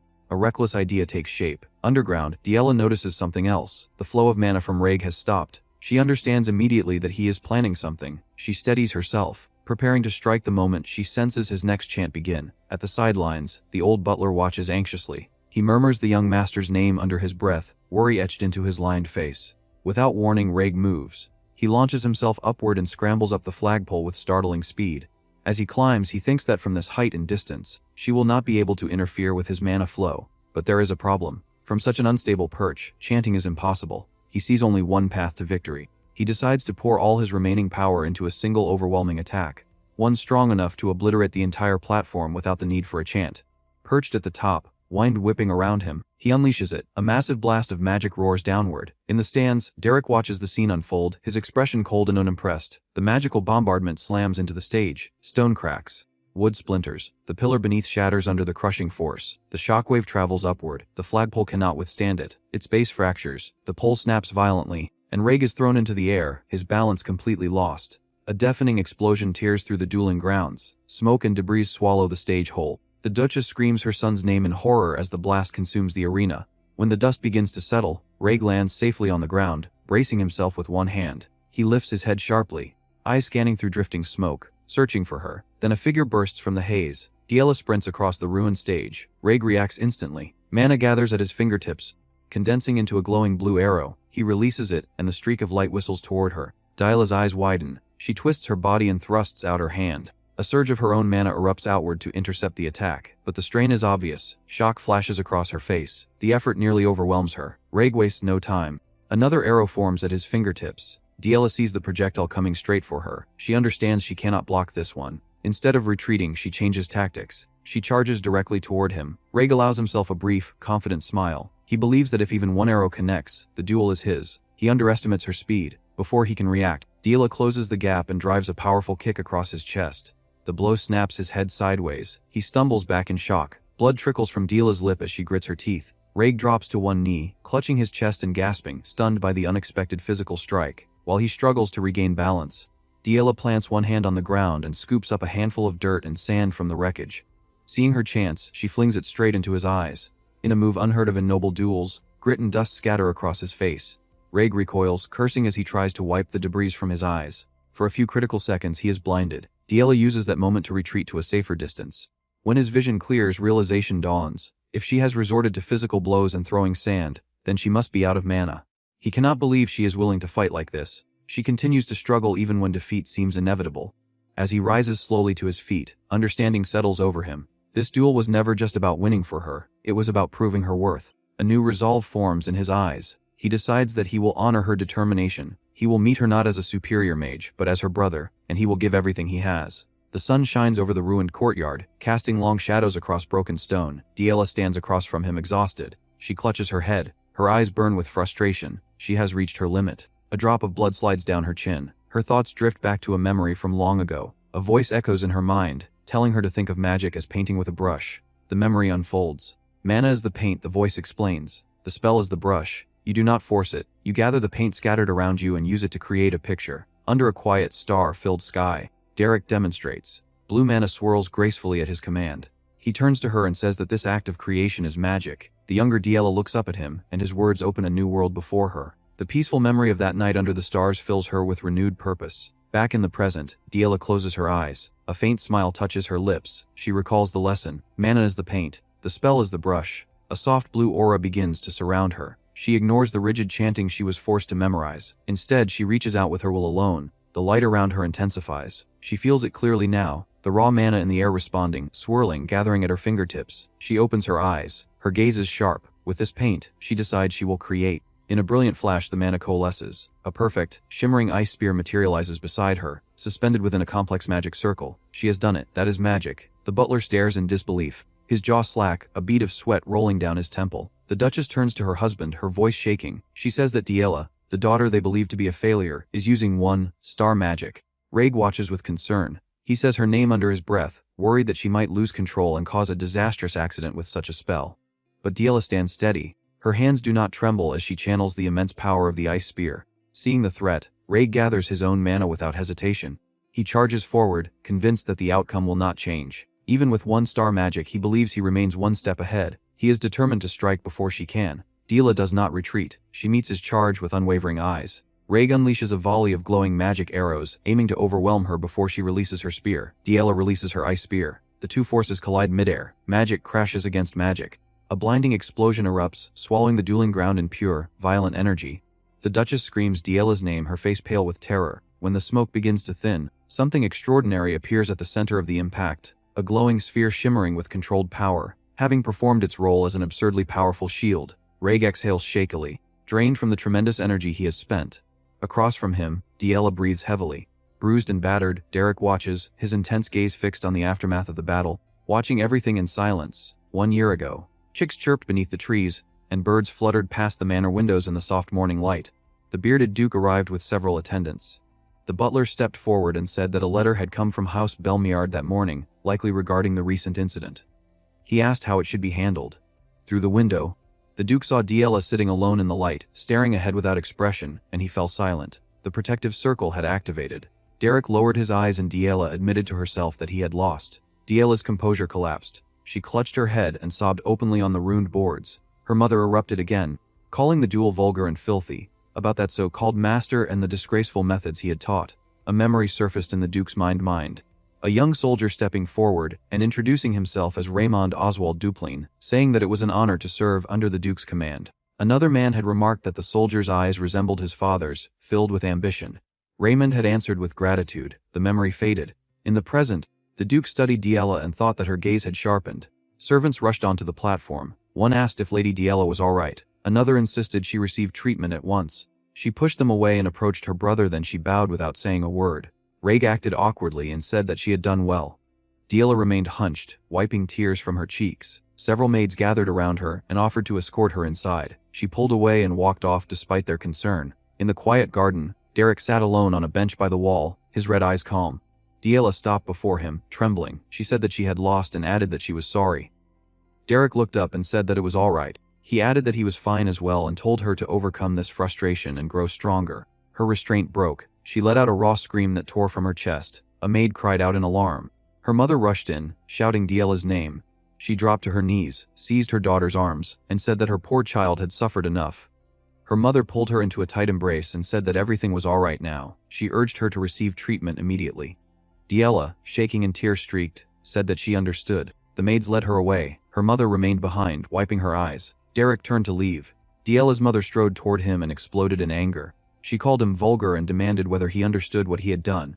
She said that teaching a 1-star spell was nothing impressive. Derrick stayed silent. She slapped him and accused him of staining a noble lily with cheap tricks and forcing disgrace upon the Grand Ducal House's daughter. She insisted that he could never understand noble values and dignity. Diela's father approached and told her to look at the situation properly. He stated that what happened was not even a true magic duel. When she continued to protest, he fixed her with a sharp slap and asked whether she truly did not see who was behaving most disgracefully. She recoiled and asked why, insisting that Derrick was only a commoner. The Duke answered coldly that even if he was a commoner, he was their daughter's teacher, and he asked what kind of parent would treat a teacher that way. The white-haired boy lowered his head in silence. The Duke asked him to forgive her, explaining that every parent loves their child in their own way. The boy said that it was fine. The Duke invited him to the reception room to speak privately. His wife could only watch in frustration. Inside his office, the Duke praised him, saying that he had raised Diela well and that, as master of the estate, he should grant a reward. He explained that the highest spell legally permitted to a commoner was 3-star magic and directly asked whether he desired it. The boy realized that the Duke had seen through him, even sensing an ambition he had barely admitted to himself. He thought that opportunities must be seized when they appear. He answered that he wanted it. The Duke acknowledged this and said that although he had taught Diela 1-star spell effectively, that level was not enough for survival in Ebelstein's high society. Derrick replies that there are many in Duplain who could guide Lady Diela. Now that she grasped the basics, she'll grow quickly. The Duke argues that what she needed was not merely an instructor, but a master. As ink drips from a pen onto parchment, the man continues, saying that the boy harbors an ambition a commoner is not even allowed to dream of. Derrick notes that the Grand Duke has not spoken with him much. The Duke asks if he understands how insulting such ambition would feel to lofty nobles, which is why he chooses to overlook at this time. The fact that the Duke knows that he aims to go beyond 3-star magic is truly frightens Derrick. The boy listens in silence as the man adds that if he holds such intentions, he cannot remain in a place like this for long, and asks if he is already prepared to leave. The boy answers calmly that yes, that is correct. The man says that he does not fail to see his ambition, but insists that he must teach Diela a little longer. Once again, he repeats that the highest realm permitted to a commoner is a 3-star spell, and asks if he desires it. The boy meets his gaze without hesitation and says that yes, he wants it. Derrick slips into the library's warm light and pulls a thick, leather-bound tome from a tall shelf. Dust drifts as he opens it, his gloved finger tracing dense writing and intricate magic circles stamped across the pages. He falls silent, then thinks that it is amazing. He reflects that many people spend their entire lives trying to obtain even a single 2-star spellbook, yet the shelves here are filled with 3-star spellbooks. He concludes that with this, he has every reason to stay in this mansion longer, then adds that Pellean would cause an uproar if she found out.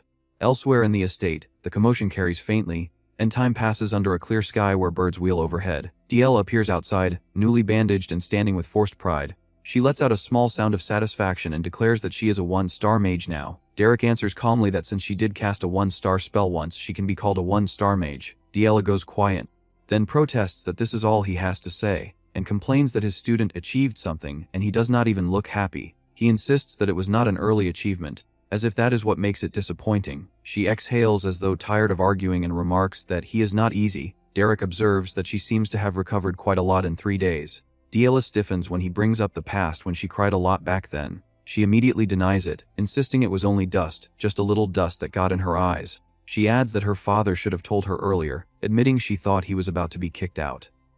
Derrick shifts the topic and asks if they should start the lesson. He tells her that since she is growing quickly, she will learn other 1-star spells soon. Diela blinks, confused, and asks what he means by quick. Derrick explains that her growth has only been this fast since her mana awakened, and that casting even a 1-star spell is rare. He continues, as if reminding her of something he said before, and she tries to follow along. Diela eagerly suggests what they should do first, listing spells she wants. Mana Arrow because it looked convenient without chanting. Wind Blade because her brother Raig used it, and it looked strong, and Ice Spear because it seemed nice. She even muses that if she improves a bit more, she could probably hit her brother Raig too. Derrick cuts through her excitement and states that they will practice mana manifestation. Diela blurts out why, pointing out that she thought they were learning 1-star spells. Derrick says there are many reasons, but in the end the fundamentals are the most important, and he starts to simplify it by saying that ultimately mana. Diela gives in with reluctant resolve and says they should do it, adding that if he says so, then that is that. Yet her face betrays her disappointment as she admits she got excited for nothing, thinking she would learn 1-star spells right away. She catches Derrick watching her, and asks why he is looking at her like that, wondering if there is something on her face. Derrick tells her there is nothing, and admits he is just surprised she is listening so obediently. Diela flares up, demanding what kind of person he thinks she is, and insists that she respected what he said from the beginning. Derrick repeats her words under his breath, lingering on the phrase from the beginning, and his mind flashes back to her grinning as she dumped dirty water over his head. Twice. Back in the present, he reminds her that she poured dirty water on his head twice. Diela freezes, then asks if he still remembers that, and Derrick answers flatly that it is hard to forget. Diela dashes across the terrace, laughing wildly that the weather is nice. Trying to change the subject, she says that mana manifestation sounds fun and that she wants to practice already. He watches her excitement and smiles wryly. Night settles over the estate beneath a bright moon. Out on the grass, Diela lies sprawled on her back, chest heaving as she pants and huffs, sweat and scuffs marking how hard she pushed herself. Standing above her in the cool night air, the teacher remarks that it sounds like she will get busy soon. Diela keeps catching her breath, then shifts up while the teacher lowers himself closer, and she says that she heard it too. Rubbing her head in frustration, Diela mutters that it is whatever, then admits that starting next week she will have etiquette classes as well. The teacher asks if that is a good thing, explaining that since she learned a 1-star spell, she will now receive true noble education. Diela challenges that idea, listing basic noble etiquette, foreign languages, geography, history, botany, piano, and sewing, and she says that she does not understand why she has to learn all of that. Looking up with wary disbelief, she wonders how Sister Isoline endured it. The teacher states that this is why Isoline is called the Flower of Duplin, and he adds that she is the center of Ebelstane society. Diela, still fixated on what she wants, says that she only wants to study magic. The teacher tells her to do so, then says that the Grand Duke hired him, so they have plenty of leeway. She wonders whether there truly is that much time. He asks who would fire him now. Diela answers that of course there is someone out to get him, pointing out that her father acknowledged him, but her mother will not leave it alone. With her gaze turning serious, Derrick asks why the madam wants to drive him out. She explains that learning from him distances her from noble dignity, and she says that madam fears she will become like a mercenary. She adds that even the duel was far from the dignity nobles pursue. The teacher falls silent, eyes lowered, then says that the solution is simple. He addresses her as Lady Diela and says that silencing madam is not actually that difficult, instructing her to remove madam's justification. Diela blinks, caught off guard, and lets out a confused sound as the meaning sinks in. The next day, the grand buildings stand under a bright sky while footsteps echo inside.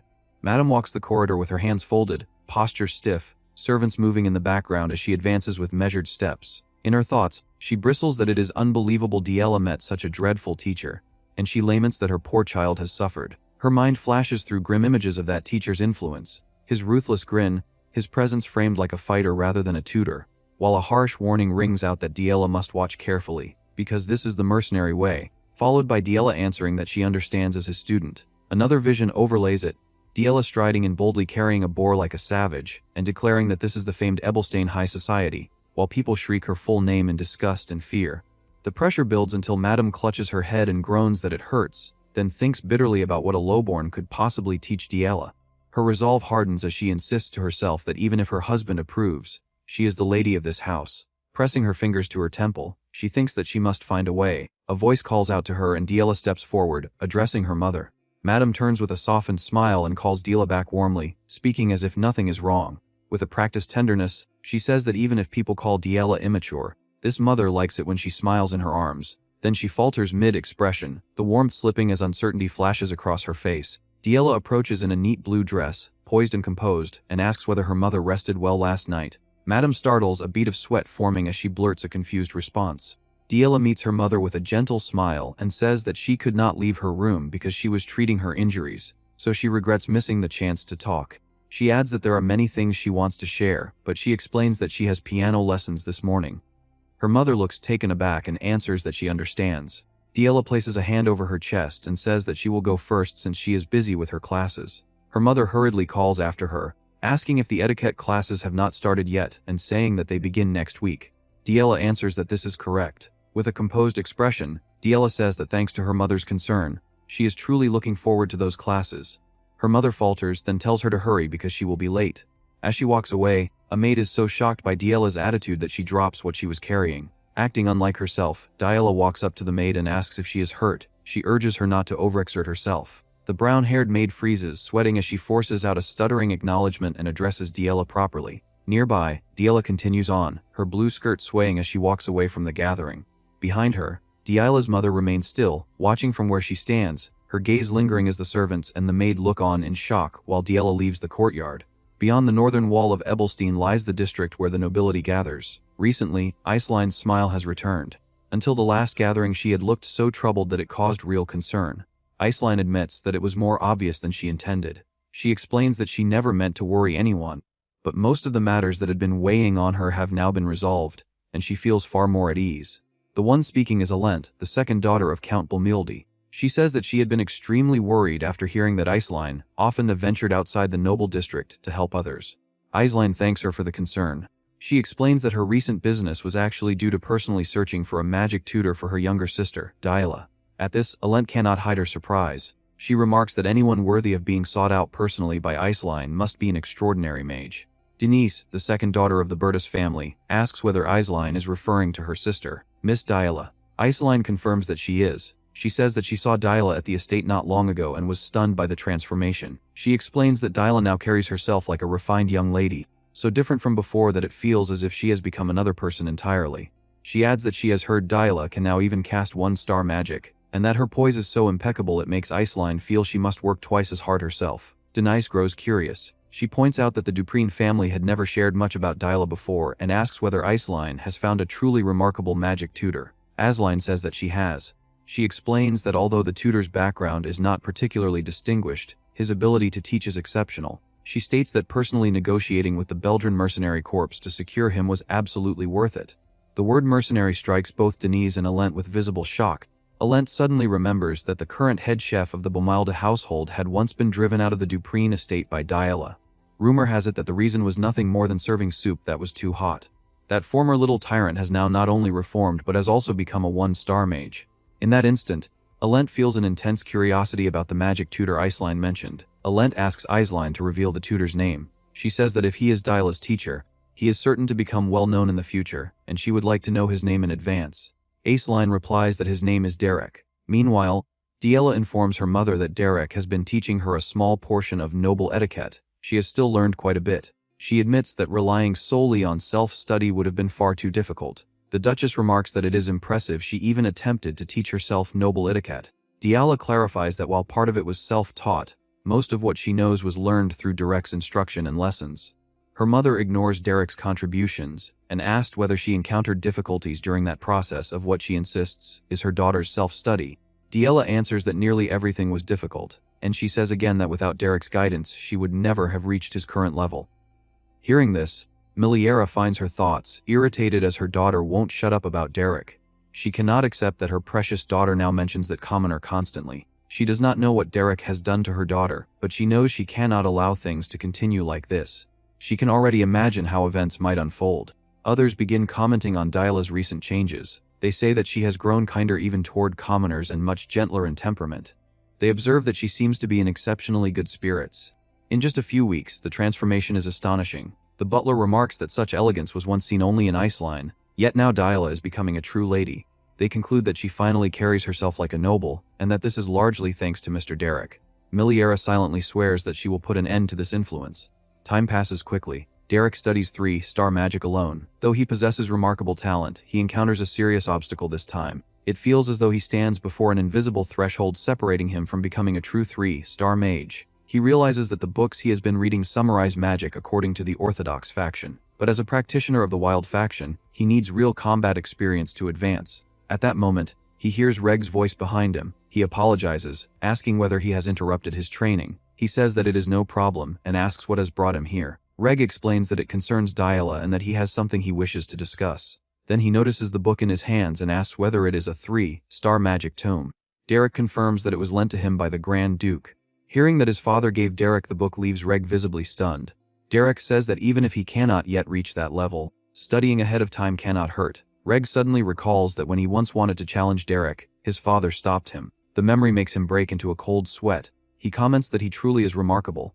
Derrick asks what matter regarding Miss Diala brought him here.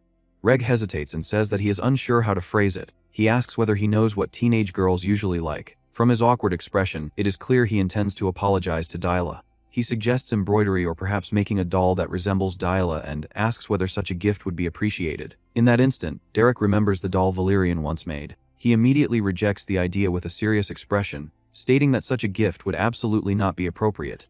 Reg admits that he had thought the same and clarifies that he had not truly planned to make it himself. After reconsidering, he agrees that it would not be suitable and suggests they head back. As they walk toward the estate, Reg gradually calms down. He says that he is sincerely grateful. He explains that the atmosphere at home has improved greatly. He notes that his brother Valerian is focusing on managing the territory, and although their father does not show it openly, he appears satisfied. Derrick responds that the Grand Duke's thoughts are difficult to read, something everyone in the estate likely understands. Reg reflects that he must accept certain realities. He says that people can change, especially children at that age. He wonders whether he simply failed to notice before or deliberately avoided acknowledging it. Since Diala has changed, he says he also wants to try changing himself. He states that all of this is thanks to Derrick and expresses his heartfelt gratitude. Derrick lowers his head quietly in response. After a brief pause, he mentions that Diala's magic seems to be used in a slightly different way and asks whether Reg has noticed the distinction. Reg says that to him, it feels almost like painting. Derrick suddenly realizes something. Nobles are nobles, after all. In their perception of magical power, there exists a natural gap between them and commoners that cannot easily be bridged. He explains that Diala is using the Wild Faction's method of manipulating magic. Reg says that he has heard a little about the Wild Faction before. Derrick speculates that once Diala reaches a certain level, she may be able to continue her research independently, and that at that stage, a teacher's guidance might actually become an obstacle to her growth. He replies that once someone reaches a certain level, there will always come a day when they see the light. Before anyone realizes it, 2 months have passed since Diala began to change. One day, Diala notices the flowers and asks how it got there. The maid explains that she saw the flowers blooming so beautifully that she wanted to tuck one into her hair, so she brought them along.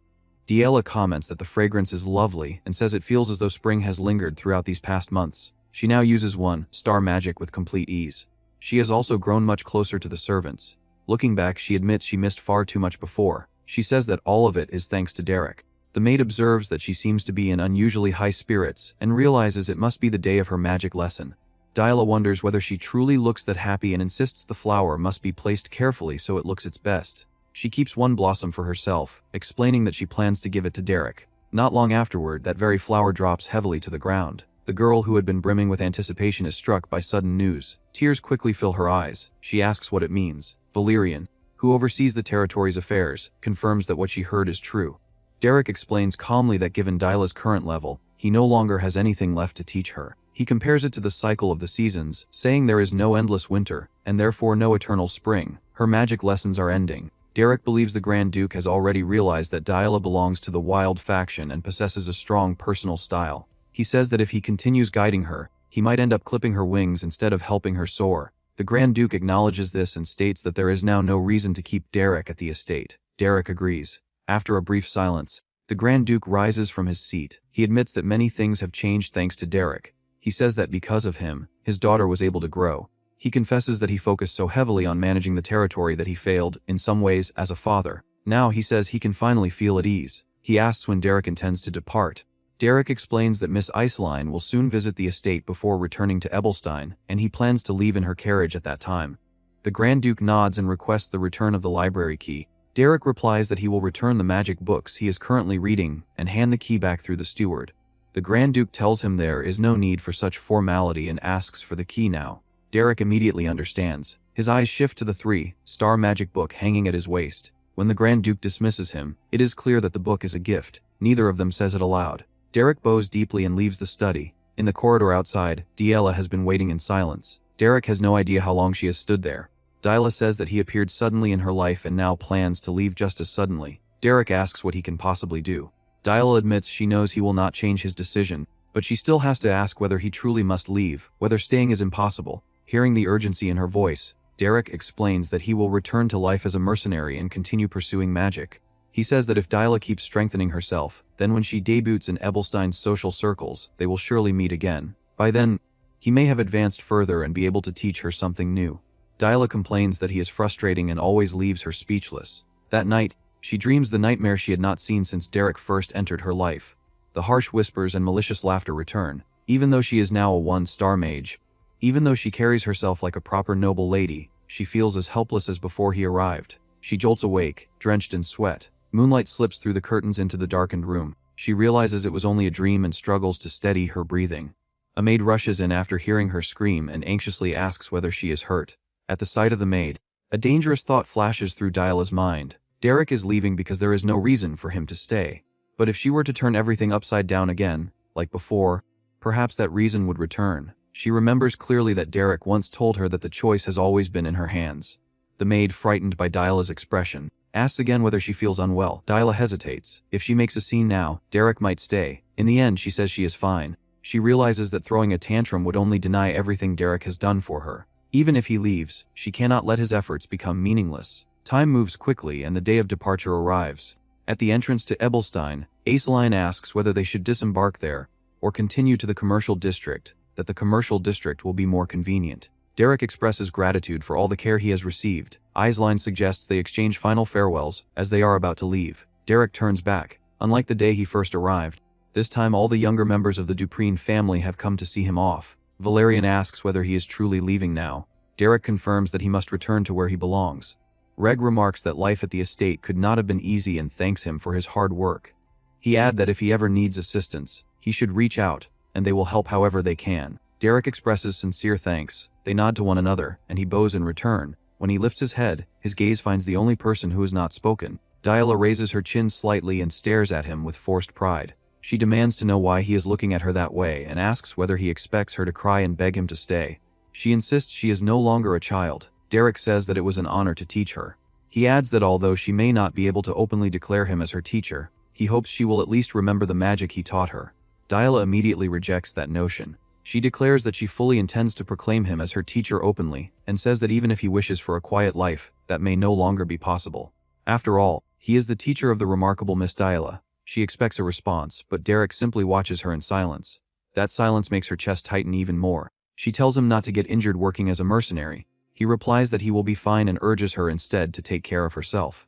She insists there is nothing to worry about. She says she is already an adult now and can take care of herself. At that moment, an old memory surfaces in Derrick's mind. He once said those same words when Cardia left him. Back then, Cardia did not look relieved. Instead, she held him tightly, her expression even more worried than before, and whispered a short sentence in his ear. At the time, he could not understand it. Now, years later, standing before his own disciple as she declares herself grown, Derrick finally understands. She is still so young. The road ahead is long. The world is filled with unseen currents of magic, and life will bring confusion and hardship. On the waves of that uncertain future, the small figure claiming adulthood looks painfully fragile. So Derrick repeats the words once given to him. He tells Diela that there is no need for her to become an adult so soon. Her pupils widen. She bites her lip, struggling to suppress her emotions, but tears spill over anyway. Her eyes redden as she blinks quietly. Realizing time is short, she stops pretending. She says goodbye to Derrick. Tears stream down her face, yet she smiles and waves farewell to her teacher. She will soon step into Ibelstein's social world, so Derrick tells her they will meet again there. He addresses her once more, calling her Miss. Not long afterward, The carriage rolled to a stop in the commercial district of Ibelstein. When Derrick pushed open the tavern door, he was greeted by a chaotic sight. A blonde girl was in the middle of beating up a chubby boy. The girl immediately recognized him and exclaimed that Derrick had finally returned. Derrick did not answer with words. He simply smiled faintly. He was home. With Dyla's magic lessons concluded, Derrick had returned to his homeland. The bartender set a mug down in front of him and remarked that while it could not compare to the tea served in noble estates, it was his favorite honey wine. Since it was meant to welcome him back, the speaker insisted on paying. Derrick offered his thanks. The blonde girl squinted at him and asked whether he had always been this pale. She remarked that after spending time among nobles, he seemed to have grown even worse somehow. She demanded to know how Derrick had managed to make nobles listen to him. She pressed him to explain what really happened. Derrick brushed it off, saying it was just work and nothing worth discussing. She accused him of acting like a noble and insisted something must have happened. The tavern master finally told Pelline to stop pestering him. She complained that she had nearly worked herself to death while Derrick was gone, taking on all the missions alone. The owner added that thanks to that arrangement, Derrick must have earned a fortune from noble payments. He asked whether he had at least settled the bill generously. Derrick replied that rather than getting money, he had gained something far more important. With that, he placed the magic book he had received from the Grand Duke on the table in front of them. The two stared at it in disbelief and asked whether it was a 2-star magic book. They were stunned that nobles would hand over something so valuable. Derrick corrected them. It was not 2-star. It was 3-star. The owner immediately accused him of stealing it and warned that if he were caught, he would lose his head. Pelline declared that if stealing meant getting a 3-star book, she would happily try it too and asked where Derrick had pulled it off. Derrick firmly denied stealing anything and stated that the Grand Duke had given it to him as a gift. They scoffed at the idea that a noble would hand such a treasure to a commoner and accused Derrick of picking up aristocratic habits, including boosting. It took him quite some time to convince them that the book truly was a gift. Once that was settled, Derrick asked whether any new commissions had come in.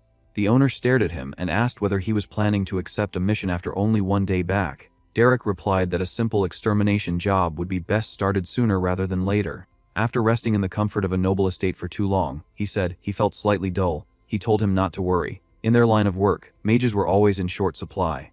Derrick asked him to arrange something as soon as possible, preferably for the next day. The following morning, under the captain's arrangements, Derrick and Pelline set out to clear magical beasts. During Derrick's absence, Pelline had struggled handling those missions alone as an archer, facing more than a few dangerous moments. Now that Derrick had returned, she no longer had to worry about lacking firepower. They completed several commissions in succession. Exhausted from the workload, Pelline fell asleep early each night. Derrick, however, continued as usual. He would find a quiet corner and practice 3-star magic. After so much real combat, his understanding of 3-star magic had deepened considerably. Unlike before, when it felt distant and intangible, he now felt as though he had truly reached its threshold. Still, that threshold remained high. Even so, Derrick kept pushing himself. He knew talent alone meant nothing without effort. Time slipped by quietly. By the time Derrick could wield 2-star magic with confidence, early winter had arrived in Ebelstein. One day, he and Pelline returned from a mission shivering. Pelline complained that the cold was unbearable and asked how the weather could turn so bitter so suddenly. The captain chuckled and commented that youth was impressive, since they had gone all the way to the Kent Mountains in such weather. Pelline grumbled that they had not known it would be that harsh and asked to warm up inside before leaving again. The captain handed them 2 hot towels. They wiped the blood from their faces and thanked him. Pelline declared that she had barely survived. The captain told them to rest while the next day. Then he added that there was a commission perfectly suited for Derrick. Derrick asked what kind of commission. The captain described it as simple and well-paid though slightly troublesome. The task had originally gone to the Rohair Mercenary Corps on West Street but had been declined. The request came from the household of Count Bameldi. They were seeking a commoner capable of magic to assist in sparring practice. In simpler terms, they needed a sandbag. As long as Derrick endured a few spells, he would receive generous compensation. Derrick did not know that the one who issued the request was Alent, an acquaintance of Iceline. On the other side, Alent asked who her sparring partner would be that day. The man explained that in order to practice her new offensive magic, he had specifically recruited a commoner opponent. She questioned whether she had come all the way south from the north, just to bully commoners with magic. He replied that practical training required realism. He added that proper compensation had been promised, so she could cast freely. She finally agrees to fulfill her duty as a noble to beat the shit out of a commoner. Her teacher reminded her that this was not mere bullying. The recruited opponent was a 1-star mage, so he would not be completely defenseless. Alent pointed out that she was on the verge of becoming a 2-star mage and remarked that the gap between 1-star and 2-star was vast. Her teacher responded that if she respected her opponent, She should fight with full strength, as that was proper etiquette on a training stage. Soon, under her teacher's guidance, Alent met her opponent. She was surprised by how young he looked, and asked whether he was truly her sparring partner for the day. Derrick stood, bowed politely, and introduced himself. At the sound of his name, Alent felt a strange sense of familiarity, as though she had heard it before. They were urged onto the training platform. Alent asked whether he understood the basic etiquette of magical sparring. Derrick replied that he had heard of it but only knew the fundamentals. Alent told him to resist as best he could and promised to end it quickly. In truth, she had no desire to torment someone weaker, so she planned to cast a shockwave and knock him off the stage at once. Derrick then asked what she meant by resisting and to what extent she expected him to do so. Alent stared at him, baffled by the question. Derrick clarified that he wished to know how far he should go resisting in order to be worthy of her training. Her teacher shook his head helplessly at Derrick's phrasing. Alent, however, let out a short laugh and asked whether he was deliberately trying to amuse her. She reminded him that she had told him to resist with all his strength.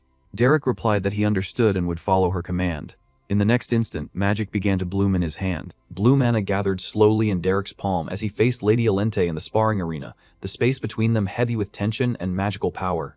Lady Alente began a soft, refined chant, all energy condensed in her hand, and as she studied him, she admitted inwardly that this commoner was no ordinary student. Reaching the level of a one-star mage at his age was not something she could dismiss lightly. Even so, she felt his confidence leaned too close to arrogance, and she believed he needed to learn the unseen boundary that separated nobles from commoners. The moment her chant ended, she released her spell. A violent surge of magic tore across the arena toward Derrick, but he noticed it at once and stayed perfectly calm. With a small sidestep and a measured retreat, he avoided it with effortless precision. The attack flew past him and smashed into the trees beyond the arena, exploding through thick trunks as though they were brittle sticks, sending splinters and dust scattering everywhere. Lady Alente narrowed her eyes in disbelief because the ease with which he had evaded her spell felt almost mocking. Derrick looked at her with quiet composure and seemed to wonder what she would try next, and that calm expression only provoked her further. Irritation flared inside her. No matter how talented he might be, she believed he had no right to stand so casually before a noble mage. She decided the only proper response was to crush him completely and force him to understand the gulf in both birth and ability. She immediately began another chant. As her voice rang through the arena, glowing circles of cold magic spread across the ground around her feet. From them, countless ice arrows formed in the air like a frozen storm gathering under her command. She was certain that someone at his level could never withstand such an attack. With a sharp motion, she sent them forward, unleashing a barrage of icy projectiles that swarmed toward Derrick from all directions. Derrick did not flinch. He simply raised one hand and cast what looked like a very basic spell. The instant the two magics met, Lady Alente's eyes widened. That humble spell shattered every single ice arrow before any of them could touch him. The frozen barrage burst into glittering fragments that rained across the arena and fell near her feet, leaving her stunned. She immediately understood what that meant. Such flawless control over a simple spell demanded extraordinary mastery. Nearby, the teacher observing the duel watched with growing interest and thought that the rumors surrounding Derrick might not be exaggerated after all. That level of control suggested experience far beyond that of an ordinary academy student, perhaps even lending truth to the stories that he had once lived as a seasoned mercenary. Realizing she had misjudged him, Lady Alente decided the time for probing was over. Golden magic began to whirl around her body as she started chanting again. Brilliant flames of light danced around her like a blazing aura while she admitted to herself that she had been careless. When the spell finished, dozens of radiant golden arrows appeared around her, each one pulsing with destructive force. Derrick calmly studied the shift in her strategy and understood that she had abandoned precision. She now meant to drown the entire arena in an attack so large he would have nowhere to escape, and he quietly appreciated how quickly she had adapted. Lady Alente lifted her hand and released the arrows all at once. A storm of golden light crashed toward Derrick like a rain of destruction. Seeing that dodging was impossible against such a wide assault, Derrick swiftly chanted a defensive spell and raised a barrier around himself, bracing it with both hands as he prepared to withstand the impact. The arrows slammed into the barrier one after another, each collision erupting into thunderous explosions that shook the arena. Dust and debris surged upward and swallowed everything from view. From afar, Lady Alente watched closely, convinced that the unending bombardment would eventually shatter his defense and end the duel. But as the smoke slowly thinned, she saw Derrick still standing where he had been, gripping the barrier firmly without a trace of injury. Before either of them could say or do anything else, Derrick suddenly sensed rapid movement. Lady Alente had used the exploding dust as cover and rushed him with impressive speed, a massive ice spear in her hand as she launched a close-range strike. Derrick was briefly surprised, because at that distance there was barely time to respond, and he admitted inwardly that her battle sense was excellent. He reacted at once. With a flick of his fingers, he released a tiny spell that burst into a blinding flash between them. The light froze the moment and forced Lady Elente to shut her eyes while she muttered in frustration. Trying to steady herself, she cautiously opened one eye, only to find that Derrick had vanished from sight. Unable to see clearly, she controlled her breathing and focused on the sounds around her, believing her hearing would guide her to his position. A moment later, she felt a faint trace of magic pass nearby. Sweat formed on her forehead as she wondered whether something had just slipped silently past her. Soon after, she finally caught sight of Derrick standing before her once more, with 3 small spells floating calmly around him. Without hesitation, he launched them one after another. She managed to dodge with difficulty, but confusion filled her mind. She could not understand how he had moved so quietly. Watching him more carefully, she finally grasped the truth. He was using a delusion-type spell that erased sound itself, and he had predicted that once her sight was impaired, she would rely on hearing instead.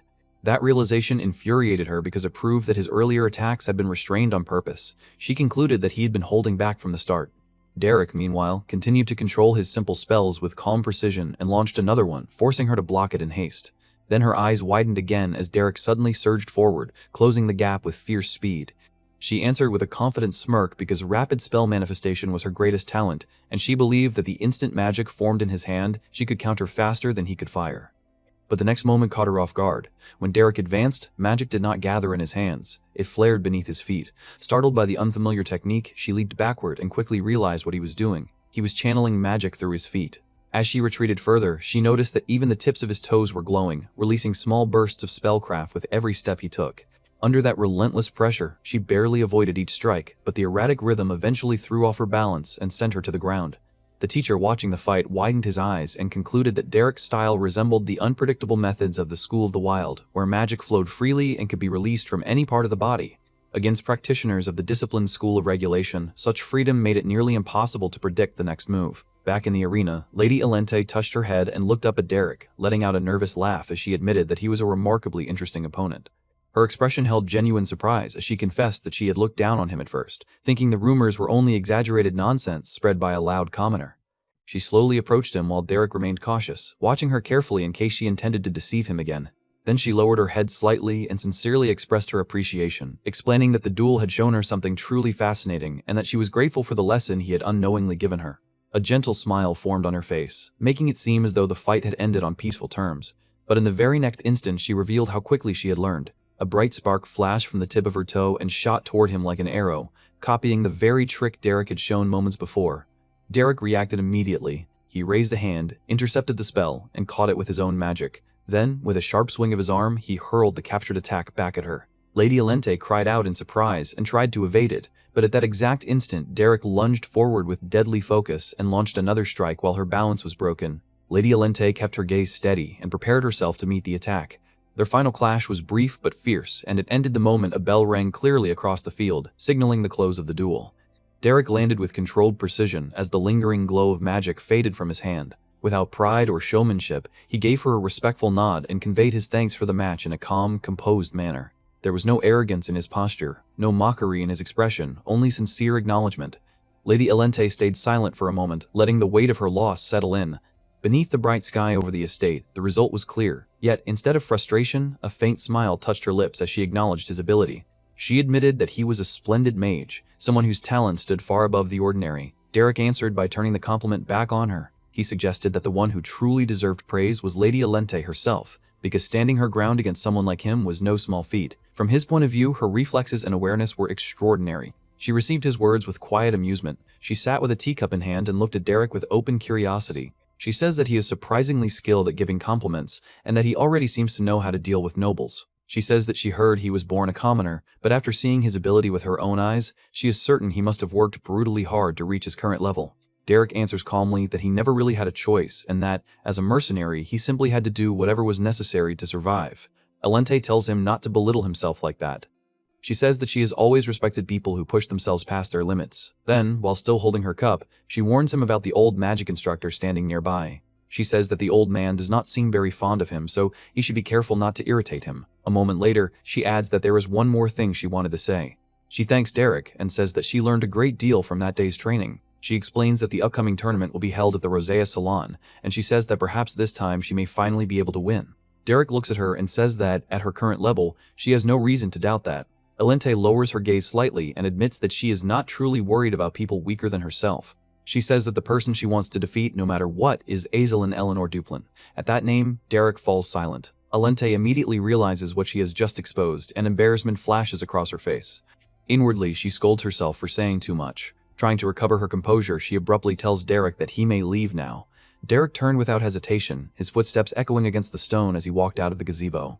But as he moved away, something in her memory stirred. The name Derrick of the Belden Mercenary Corps resurfaced in her mind and linked itself to an old recollection. An image flashed before her eyes.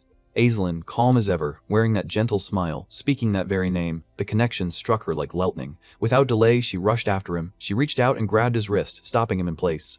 A sharp breath escaped her as realization set in. With urgency in her voice, she demanded confirmation, having finally connected him to the story she once heard. He was the mercenary who had turned an incompetent girl named Diella into a mage. By the time they moved inside, the sun had already begun to set, and its fading light stretched long shadows across the estate. Inside the study, the firelight flickered warmly against the walls, standing in sharp contrast to the tension filling the room. Wasting no time, Lady Alente revealed her true purpose. She declared that she was willing to do anything if it meant gaining the strength needed to defeat Aislinn. Her words were filled with resolve, but beneath that determination lay something far more exposed. When questioned further, she clarified that she did not merely want to stand beside Aislinn. She wanted to surpass her. At the very least, she wanted to win the spar that awaited them. Derrick watched her quietly, noting the force of her ambition. At first, he described it as intense competitiveness. She immediately rejected that gentler description. Instead, she confessed the truth without disguising it. What drove her was jealousy. She considered that emotion ugly and pathetic, yet she made no attempt to hide it. As she stared down into her tea, her wavering reflection mirrored the unrest in her thoughts. She admitted that the way she had treated Aislinn in the past had been wrong. No matter how often she spread rumors or searched for flaws, Aislinn had responded only with understanding. Rather than retaliating, she'd even tried to embrace her. When asked why she was being so honest, Lady Alente explained that she wanted to prove her sincerity. Even if that meant exposing the most shameful part of herself, she was willing to do it. She knew that Derrick, after spending time with the Duplain family, understood both Aislinn's talent and her own shortcomings. That was exactly why she had come to him. The fire crackled loudly, and its glow reflected in both teacups as silence settled over the room. Then, no longer able to restrain herself, she asked what she had to do in order to defeat Aislinn. Derrick acknowledged Aislinn's overwhelming strength and implied that she had already surpassed the level most people could even comprehend. She might have already reached a realm that could not be easily measured. Compared to that, Lady Alente's chances were not merely slim, they were almost non-existent. He stated the truth plainly. She could not defeat her. The words hung heavily in the air, but they did nothing to break her resolve. Instead of shrinking back, she leaned forward, her determination growing even harder. Even if her chances were nearly zero, she insisted that she still wanted to win. In her mind, the matter was no longer about whether victory was likely. It was about whether she had the will to pursue it. She then reminded him of something important. He had once taken someone completely hopeless in magic and transformed her into a mage. If he had done that once before, then she wanted to know whether he could do the same for her. Derrick fell silent for a brief moment. Then he admitted that there might be a method worth trying. Still, there was hesitation in his voice. Certain concerns troubled him, and those needed to be addressed before he could agree to anything. Her expression changed at once. Desperation gave way to anticipation. She urged him to continue, making it clear that she was ready to hear whatever conditions or problems he had in mind.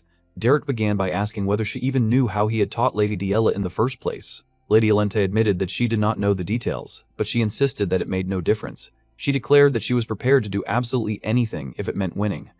Derrick then reminded her that he was a mercenary, hinting that certain consequences came with that fact, but she passionately brushed aside his concern. She argued that if he feared people gossiping or mocking a noble lady for learning magic from a mercenary, then he should not. She made it clear that her ambition was real. She declared that she intended to become a figure whose name would echo across the empire, and that failing to stand at the top of Ebelstein's social world would be ridiculous. As Derrick watched her in silence, she suddenly struck the table and exclaimed that he must not dare question her sincerity over something so petty. She stressed that she knew exactly what mattered more than pride. After studying her for another moment, Derrick calmly clarified that what he meant was simple. Since he was a mercenary, she needed to pay him. She froze for a second, ready to answer, but then stopped. A flush spread across her face as she finally understood him. With awkward embarrassment, she agreed that she could pay him however much he wanted, while nervously remarking that the room suddenly felt far too warm. Derrick looked at her with a darkened expression and thought to himself that if she truly meant what she said, then he would have to answer that resolve with methods just as severe. Under the clear sky, Aislinn looked toward the garden and remarked that the next gathering would apparently include a magic duel. Since she had heard that Lady Alente's skills had improved greatly, she said that she also needed to prepare thoroughly.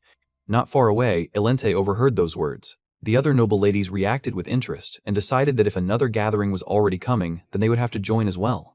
When Elente approached, Iselin and the other young ladies welcomed her. One of them remarked that Iselin was being too modest, and Iselin greeted Elente, saying that they had just been talking about her. Elente answered that she already knew, since she had heard Iselin's voice from down the corridor. Seeing the atmosphere shift, the others quietly suggested leaving the two of them alone. Once they were by themselves, Elente asked with a smiling face whether Iselin really needed to practice that much. She wondered if Iselin had ever truly known what it felt like to lose, especially while being praised as the shining flower of the Duplin line. Iselin accepted that as a compliment and calmly answered that her opponent this time was Lady Elente, so she could not afford to lower her guard. Elente added that she honestly felt more confident now because of her new magic tutor. She admitted that he was only a commoner, but said that his record had been impressive enough to convince her to hire him. Iselin found that unusual and remarked that it was rare for Lady Elente to personally employ someone like that, which made it seem as though Elente trusted her instructor a great deal. Elente then corrected her and explained that the one who had vouched for that man's ability had not been herself, but Iselin. Iselin reacted with confusion. Then Elente revealed with satisfaction that her tutor was none other than Derrick. That name visibly startled Iselin. Elente delighted in that expression and, in her heart, mocked the shock on Iselin's face. She imagined that Iselin had to be frustrated, because the man she had failed to keep at her side now belonged to someone else. She inwardly declared that she, Elente Alphonse Belmiard, had taken Iselin's tutor right in front of her. But Iselin only let out a quiet reaction, then warmly congratulated Elente. She said that Lady Elente truly seemed to be someone with a wise and reliable mind, and she repeated her congratulations with an earnest smile. That answer caught Elente off guard. She awkwardly thanked her while inwardly panicking, because this was not the reaction she'd imagined at all. Iselin then fell into thought. She remembered Diella desperately objecting when she suggested asking Derrick for more lessons. In that memory, Iselin said that Diella's growth had seemed a little stagnant lately, and that Derrick could surely help if he guided her. But Diella had immediately panicked, insisted that there was no need to go that far, and begged that no one do such a thing. Remembering that, Iselin quietly thought things over. Elente, meanwhile, kept provoking her in her heart, convinced that Iselin would understand exactly what it meant for Derrick to be taken away and begin showing her anger. Yet Iselin only continued thinking, then gently tried to say that Derrick was actually a bit unusual. Elente immediately cut that off by pretending to notice how late it had become. With a bright smile, she said that she had enjoyed their talk and would take her leave, adding that today had only been their first lesson. As Elente walked away, still flustered and blushing to herself, Iselin remained where she was and tried to reassure herself. She thought it probably was not anything too serious, because Derrick did not seem like the kind of person who would do anything truly terrible. From a distance, the silver-haired woman quietly watched the two of them over a cup of tea. Elsewhere, at Belden's team headquarters, Derrick pushed those matters aside and told himself that he needed to focus on the work in front of him. The tavern owner looked at the growing pile of requests tied to House Belmiard and complained, asking why Derrick's workload kept increasing like that.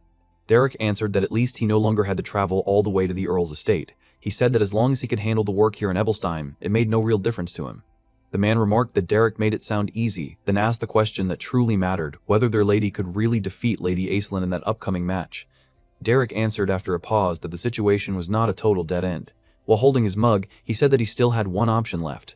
Derrick explained that if Lady Elente could break through the bottleneck of a 2-star mage, then even in a direct clash against Lady Iselin, they could use the advantage of a higher rank to defeat her and secure victory. The captain listened, then told him to set that hopeful scenario aside for the moment and asked what plan he considered the most realistic. Derrick answered that this was exactly what he wanted to discuss. He said he would need his help for the plan, and to keep everything safe, he would also need P-Line's assistance. The captain stared at him in silence, then remarked that Derrick was clearly plotting something reckless and far from reasonable. Derrick admitted without hesitation that the entire plan was dangerous from the start. At that exact moment, Pelling burst in dramatically and cried out that it was very dangerous. She loudly complained that those people were complete swindlers, saying they had scammed her thoroughly, made her suffer, and squeezed every last coin out of her before she broke into tearful sobbing. Derrick and the captain could only sit there in silence as her rant filled the room. After that, money was handed over, and by evening Derrick arrived at House Belmiard to begin Elente's real training. He told her that the first step would be live combat training. He explained that they would repeat that process 10 times, and only after that would they begin examining the finer details of her magic in depth. Elente reacted with disbelief, and pointed out that he was throwing her straight into 10 consecutive rounds of fighting. Derrick calmly replied that he first needed to observe her true combat ability. Elente noted that this approach suited his mercenary background perfectly, since even his lessons were brutal. Even so, she said she did not mind, because she had not hired him to sit around and deliver textbook lectures. Derrick accepted that answer and told her that if she was ready, they should begin. The training dragged on until sunset, and by then the courtyard had been left scarred by battle. Elente bent over, gasping for breath, clearly exhausted.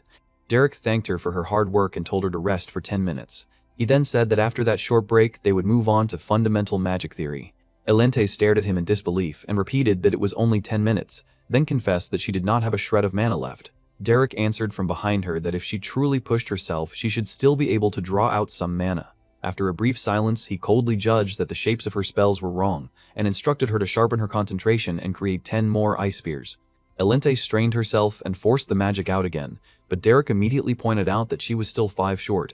Without giving her room to breathe, he then ordered her to fire another 100 mana arrows. Elente weakly protested that she really had no mana left at all. Derrick dismissed that excuse and told her that instead of wasting time complaining, she would do better to create just one more arrow. Elente eventually collapsed flat on the ground, panting heavily. Only then did Derrick tell her that she had worked hard during the session and could at least go eat dinner now. He then asked if she was alright and added that if she truly felt she could not continue, giving up was always an option. That immediately made Elente sit back up. She asked if, after putting her through that kind of training, he was seriously telling her to give up. She reminded him that before they began, he had spoken with such grave warnings that she expected something truly unbearable, but in her eyes this was merely ordinary hard work. She declared that he had no idea what she had endured just to survive in the ruthless world of high society, and insisted that this level of training was nothing to her. Derrick quietly accepted her words and said that it seemed he had underestimated her. Elente then claimed that she was only slightly tired because she had come straight from a social gathering. She boldly declared that starting tomorrow she would show him what she was really capable of, and told him that from then on he had better raise the training intensity to an entirely new level. She even boasted that this light warm-up had hardly made her break a sweat. Derrick paused at her mention of tomorrow and asked what she meant by that. Elente looked confused. Derrick then reminded her that he had already said it earlier. He explained that this was only dinner break. Under the darkening sky, Elente could only stare at him and remark that he had a very strange sense of humor. Derrick answered coldly that he had not accepted this job to joke around with her. Sunlight burned over the estate as the day's training began. Derrick pressed Lady Elente to go further, ordering her to produce 5 more magic arrows. Her body trembled at once, and a pained breath slipped from her lips. Even so, the white-haired instructor insisted that she had not truly reached her limit yet and still had more strength to draw out. Mana wavered around Lady Elente, clearly showing that power still remained inside her. Derrick gave her no mercy and raised the demand again, this time ordering 10 more arrows, her face filled with disbelief as she asks why the number keeps increasing. Left to choose between more manifestation training and a brutal run, she drags her heavy legs forward. She chooses the run, forcing herself through exhaustion until her breathing turns ragged and she finally crumples onto a bench in the garden. Derrick steps closer and asks whether she is alright. With a tight, strained smile, she says that this is fun. When he remarks that giving up is still an option, she scoffs and says that surrender has never been one of her choices. That stubborn pride only brings another trial, as Derrick declares that her break is over and that it is time for sparring. 2 weeks of merciless effort pass beneath the pale winter sun. At the end of it, Lady Elente lies slumped over a stone table, her vivid red hair spilling across its cold surface. She asks Lady Denise to wake her the instant Lady Aislinn arrives. She admits that the magic training has drained every bit of energy from her body. Denise gently agrees, while Elente says that she has become completely absorbed in her magical studies. Lady Denise looks down at her worn-out friend, curiosity rising in her eyes. She asks why Elente insists on pushing herself this far. The answer that comes is simple and sharp. Elente fixes her burning gaze ahead and says that she does it because she wants to win. She says that second place has no value in her heart. Denise answers with quiet encouragement and says that she will be cheering for her. The calm mood shatters when Lady Aislinn finally appears. Panic shoots through Elente, and she jerks upright so suddenly that the sound echoes against the garden walls. The dark-haired noblewoman walks closer with effortless grace, and that sight alone stirs Elente's competitive fire even more. From farther away, Lady Aislinn suggests that her companions visit a newly opened clothing shop. Elente quickly hides her face, desperate not to meet her directly. She asks Denise whether her rival has already left, terrified that she might have been seen in such a messy, exhausted state. Relief spreads through her when Denise says that Aislinn has gone. Still, the embarrassment of having been sprawled across the table refuses to fade. Denise says that she doubts Aislinn even noticed such a lapse in composure, yet the dark-haired lady lingers for a brief moment. Quiet concern rests in her blue eyes. She observes that Lady Elente looks terribly worn out and wonders whether she is truly all right. The burden of their rivalry lingers heavily, even without a single exchange between them. Later, in the silence of her room, a maid brings Lady Elente an ornate chest. It is a present from House Duplain, sent personally by Lady Aislinn. Inside, the box is filled with expensive elixirs meant to restore mana. The maid explains how valuable the gifts are, but Elente's expression turns cold as frost. She orders the maid to throw away every one of them. The maid is startled and asks if she heard correctly. Alente repeats the command with icy firmness and says that she wants the gifts removed from her side at once. Then she turns back to what matters to her and asks whether Derrick has arrived. The maid replies that he has been preparing since dawn. On the nearby table rests a letter that speaks of the coming winter and the snow beginning to fall. It goes on to ask how the young ladies are enduring the cold. Aislinn writes that her territory has produced many fine goods. She says that she wished to share them with the ladies of the salon and hopes they enjoy a peaceful day. As the elegant words are read aloud, Alente's jaw tightens. Her determination only grows harder in the face of what she takes as pity, and she heads out for the next ordeal. Under a sky thick with gray clouds, Lady Alente finds Derrick already waiting in the courtyard. He notes that she has come early, but she has no patience for small talk. She demands that he give her a proper evaluation of the progress she has made after weeks of effort. Derrick watches her with a blank expression, saying nothing at first, and the silence stretches until she presses him again and forces him to answer. Derrick reflects on how long they have trained. Then he looks at her with a blunt honesty sharper than a blade and says that giving up may actually be the better path for her. The words remain hanging in the cold air. It is a direct blow against the fire that has driven her onward, even as it destroyed her health. Anger blazes in Lady Alente's eyes as she asks why he keeps insulting her. Derrick gives a dry apology if his words hurt her, but he does not take them back. She straightens herself, her voice shaking with fury, and asks how he could possibly tell her to surrender. She says that her goal has never changed. She says that she has to know how to defeat Aislinn.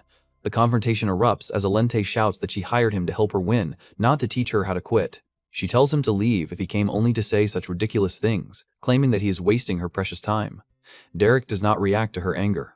Instead, he asks one last question, wondering what she will do if victory is simply impossible. His red eyes stay locked on her as he speaks with chilling clarity, saying that obsession with winning often halts a person's growth.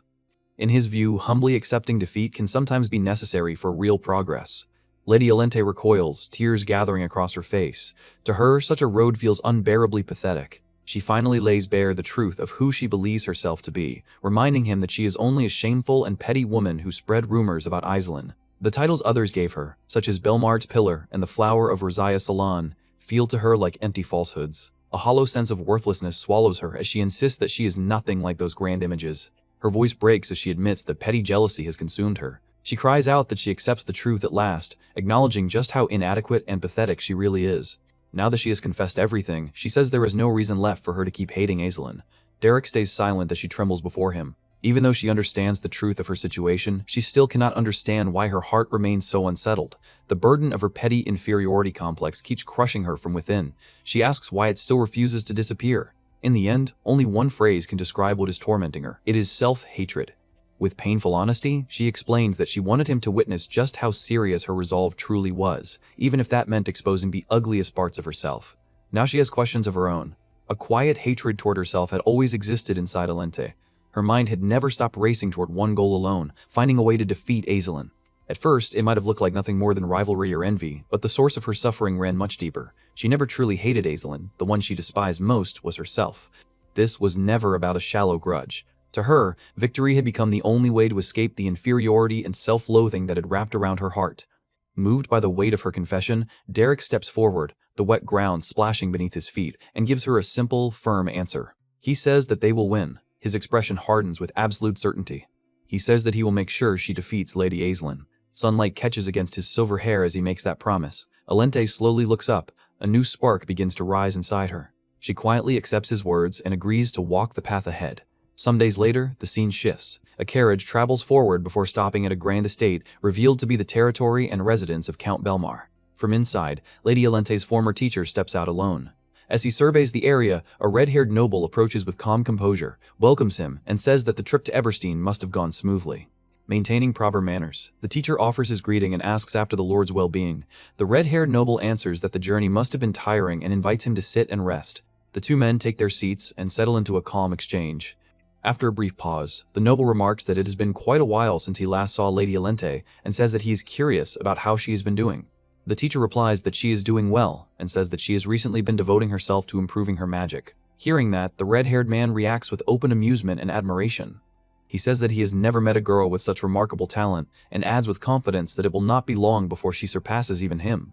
As the teacher watches the red-haired lord, anxious thoughts fill his mind. He realizes that the truth can never be exposed, because if anyone learns that Lady Alente is being trained by a mere commoner, both of them will face severe consequences. Meanwhile, the noble casually mentions that he also has matters to handle in Everstein, prompting the teacher to respond with polite curiosity. The man then says that he would like to surprise Lady Alente with an unexpected visit and a gift, wondering how she might react.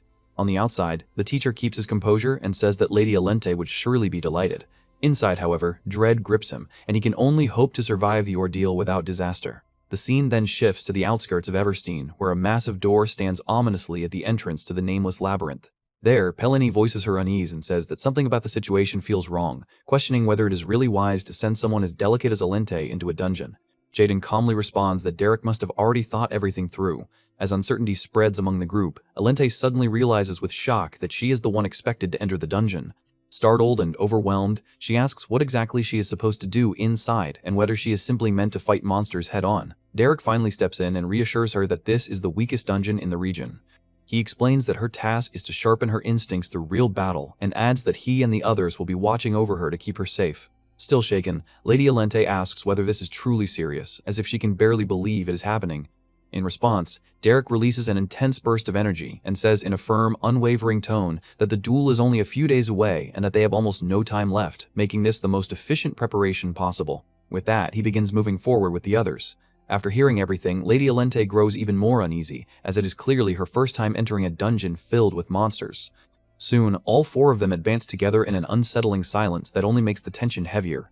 After a short while, driven by fear and curiosity, Lady Alente hesitantly asks what exactly is waiting for them inside. Derrick sternly tells her to stay alert at all times, emphasizing that even the weakest dungeon can still be dangerous. His warning only makes her more nervous.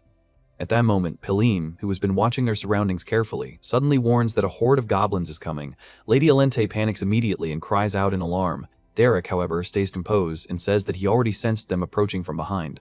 A moment later, Jaden points out that something even bigger is approaching and identifies it as a creature resembling an ogre. Hearing that only worsens Lady Alente's fear and leaves her even more shaken. As the pressure rises, Derrick turns to Jaden and asks whether he can handle the ogre. Jaden remains completely calm and answers with a confident smirk, implying that his willingness depends on the payment.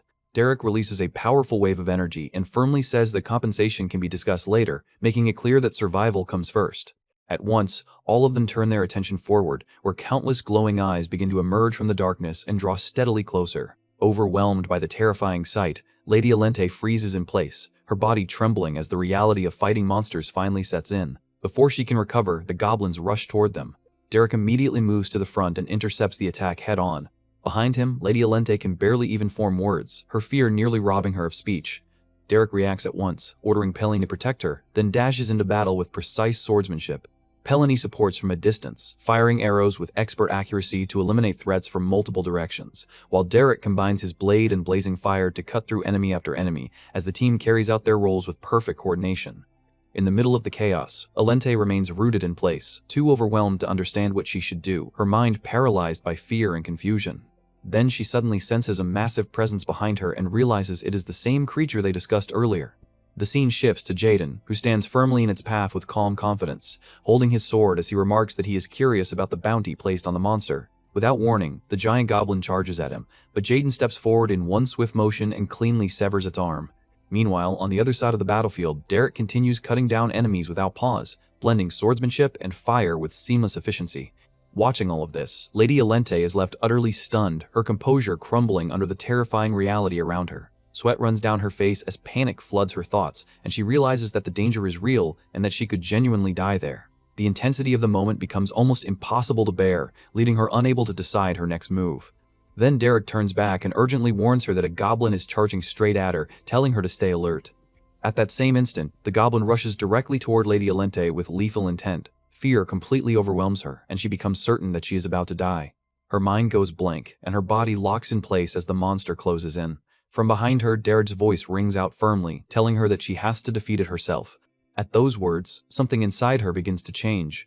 As the goblin comes closer, fragments of her past rise in her mind, forcing her to face the image she always had of herself. Deep down, she admits that she has always known how naive and pathetic she used to be. Even as the goblin lifts its weapon to strike, more memories surface, reminding her that she had so often been someone who talked endlessly but never acted. She recognizes the version of herself that envied others and spoke behind their backs, admitting that it truly was who she had been. Yet in the middle of fear and chaos, her perspective finally begins to shift, and a new determination takes shape. Rather than giving in to terror, she realizes that this very moment is the reason she came here, to confront her weakness and put an end to the person she used to be. At that critical instant, Lady Alente finally activates her power. Summoning her courage, she manifests a massive ice arrow, its frigid energy forming vividly before her. At the same time, the goblin lunges with killing intent, aiming to strike her down without hesitation. From a distance, Derrick watches closely, observing her every movement without intervening. In the next moment, the enormous ice arrow surges forward with tremendous force, piercing straight through the goblin and tearing past it completely. The creature falls in a single, decisive blow. It is Lady Alente who accomplished this, and the moment marks an important turning point. The rest of the group, seeing it happen, cannot help but feel quiet admiration. Until then, she had contributed nothing and seemed almost like a helpless burden who could not fulfill her role, but this time, she defeats a goblin entirely by herself. After the attack, Lady Alente remains standing where she is, her body trembling slightly from fear and adrenaline. Slowly, she raises her eyes toward her teacher, who has been watching from afar. With calm steadiness, he says that this is only the beginning. Hearing that, Lady Alente answers with a faint smile, her eyes carrying new determination as she realizes that she has finally taken her first true step forward. Under the shadow of Eberstein's stone walls, Derrick sat alone and reread a letter. In it, his old master, Kataya Flameheart, said that more than 2 years had already passed since she left Eberstein, and she apologized for contacting him so late. She wrote that she was currently teaching the young lady of House Ilvester magic and had been kept busy because the girl was so eager to learn. Looking back, she said that the days she spent wandering Eberstein and teaching Derrick magic had been harsh, but far freer and more enjoyable. Of all the mages she had seen in her life, she said that Derrick was the most talented of them all. She asked what stage of cultivation he had reached by now, and told him that when the day came for them to meet again, he had to show her his magic. She signed the letter as his old master, Kataya Flameheart. For 2 weeks, Derrick kept coming back and reading that letter whenever he had the chance. Lady Alente beside him pointed that out and finally asked what it was. Derrick said that it was a letter from his master. She remarked that his master must be an incredible teacher to have the patience and character to teach someone like him. Derrick answered that she truly was a great master. When he gave her no reaction, she admitted that she had only been trying to get a rise out of him. Derrick calmly asked which part had been meant as the jab, leaving her with nothing to say. She dropped it. He reminded her that the duel was in 2 days, and asked how she was feeling. She admitted that she did not really know. She gathered herself, smiled with firm resolve, and said that she was going to win. At the noble district magic dueling grounds, the crowd gathered in anticipation. In the middle of the crowd, Aislinn was talking to her friend when she spotted Derrick passing by in the corner of her eyes. Aislinn excused herself from her companions and called out to Derrick. She said that it had been a while, and that she had heard he was now looking after Lady Alente's magic training. Derrick replied that their paths had simply happened to cross. After a brief silence, she said that he had not changed at all and asked whether he was being too hard on Lady Alente. She added that Diella had told her he was not exactly a typical teacher and that Lady Alente had looked quite exhausted lately. Derrick answered that for her to worry about her opponent showed a great deal of confidence. Startled, she asked what he meant. Derrick then warned her that no matter who the opponent was, she must not let her guard down. All around them, nobles whispered about the coming match. Some said that Lady Aislinn would obviously win unless Lady Alente somehow managed to use 2-star magic. Others pitied Lady Alente and said that her face looked noticeably gaunt. Soon the atmosphere shifted as Lady Aislinn appeared, elegant enough to draw admiration from every direction, and the watching ladies openly marveled at how beautiful she looked. Elsewhere, with footsteps ringing across the grounds, Lady Alente moved forward with her heart fixed on only one thought, repeating to herself again and again that she would win. Lady Alente fixed her gaze ahead and declared to herself that she was definitely going to win. With Derrick watching from behind, she stepped forward to face Lady Aislinn. Aislinn greeted her gently and said that she hoped Lady Alente had been well. Alente answered with equal courtesy, saying that she assumed Lady Aislinn had also been well, then added that Aislinn's constant composure had always inspired her. Aislinn quietly denied that and admitted that she had never been this nervous for a duel before. Alente smiled and asked if they should begin. At once, both women summoned mana. Blue power swirled around Aislinn's hand and body, while blazing orange flames gathered around Alente. Their magic spread across the dueling ground in opposite colors, pressing against one another as the air trembled between them. Alente moved first. She unleashed a brilliant, overwhelming display of magic, sending fiery projectiles high into the air until the entire sky above the arena was filled with burning arrows ready to fall. As the blazing rain descended, Alente remembered Derrick's harsh lesson in the dungeon. He had told her that if the duel became a pure contest of magical skill, she would not win. When she asked how she was supposed to win then, he answered that it would be through willpower. He explained that all the training they had done was meant to teach her how to squeeze out every last drop of mana. When she sarcastically asked if that had only been his strange hobby, Derrick flatly said that he did not have hobbies like that. He then explained that once both sides had completely exhausted their mana, victory would be decided by mental fortitude rather than technique. He had also told her to make her magic as flashy and grand as possible, and to drag the duel into a war of attrition no matter what. He said that once all mana was nearly spent, the winner would be the one who could force out even a single drop more. When Elente asked what would happen if Aislin's mana capacity was far greater than hers, Derrick answered bluntly that then she would lose. He added that mana capacity was mostly something a person was born with, but reminded her that the blood of House Belmyard flowed through her veins. In the end, he told her simply to believe in herself. The watching nobles and Aislinn stared in shock, and she inwardly wondered if Lady Elente had always been this strong. Elente stood beneath the storm of her own flames and raised her arm again, driving the blazing barrage down across the field. Even so, Aislinn did not break. Wrapped in blue mana, she spread her power outward and formed a vast defensive current around herself, standing firm beneath the fiery rain. With her eyes sharpened by resolve, she declared inwardly that she would be the one to win. Lady Elente stood beneath the open sky and released a fierce rain of blazing arrows. Golden flames tore across the dueling ground, pouring down in endless streaks of heat and light as she continued firing without the slightest pause.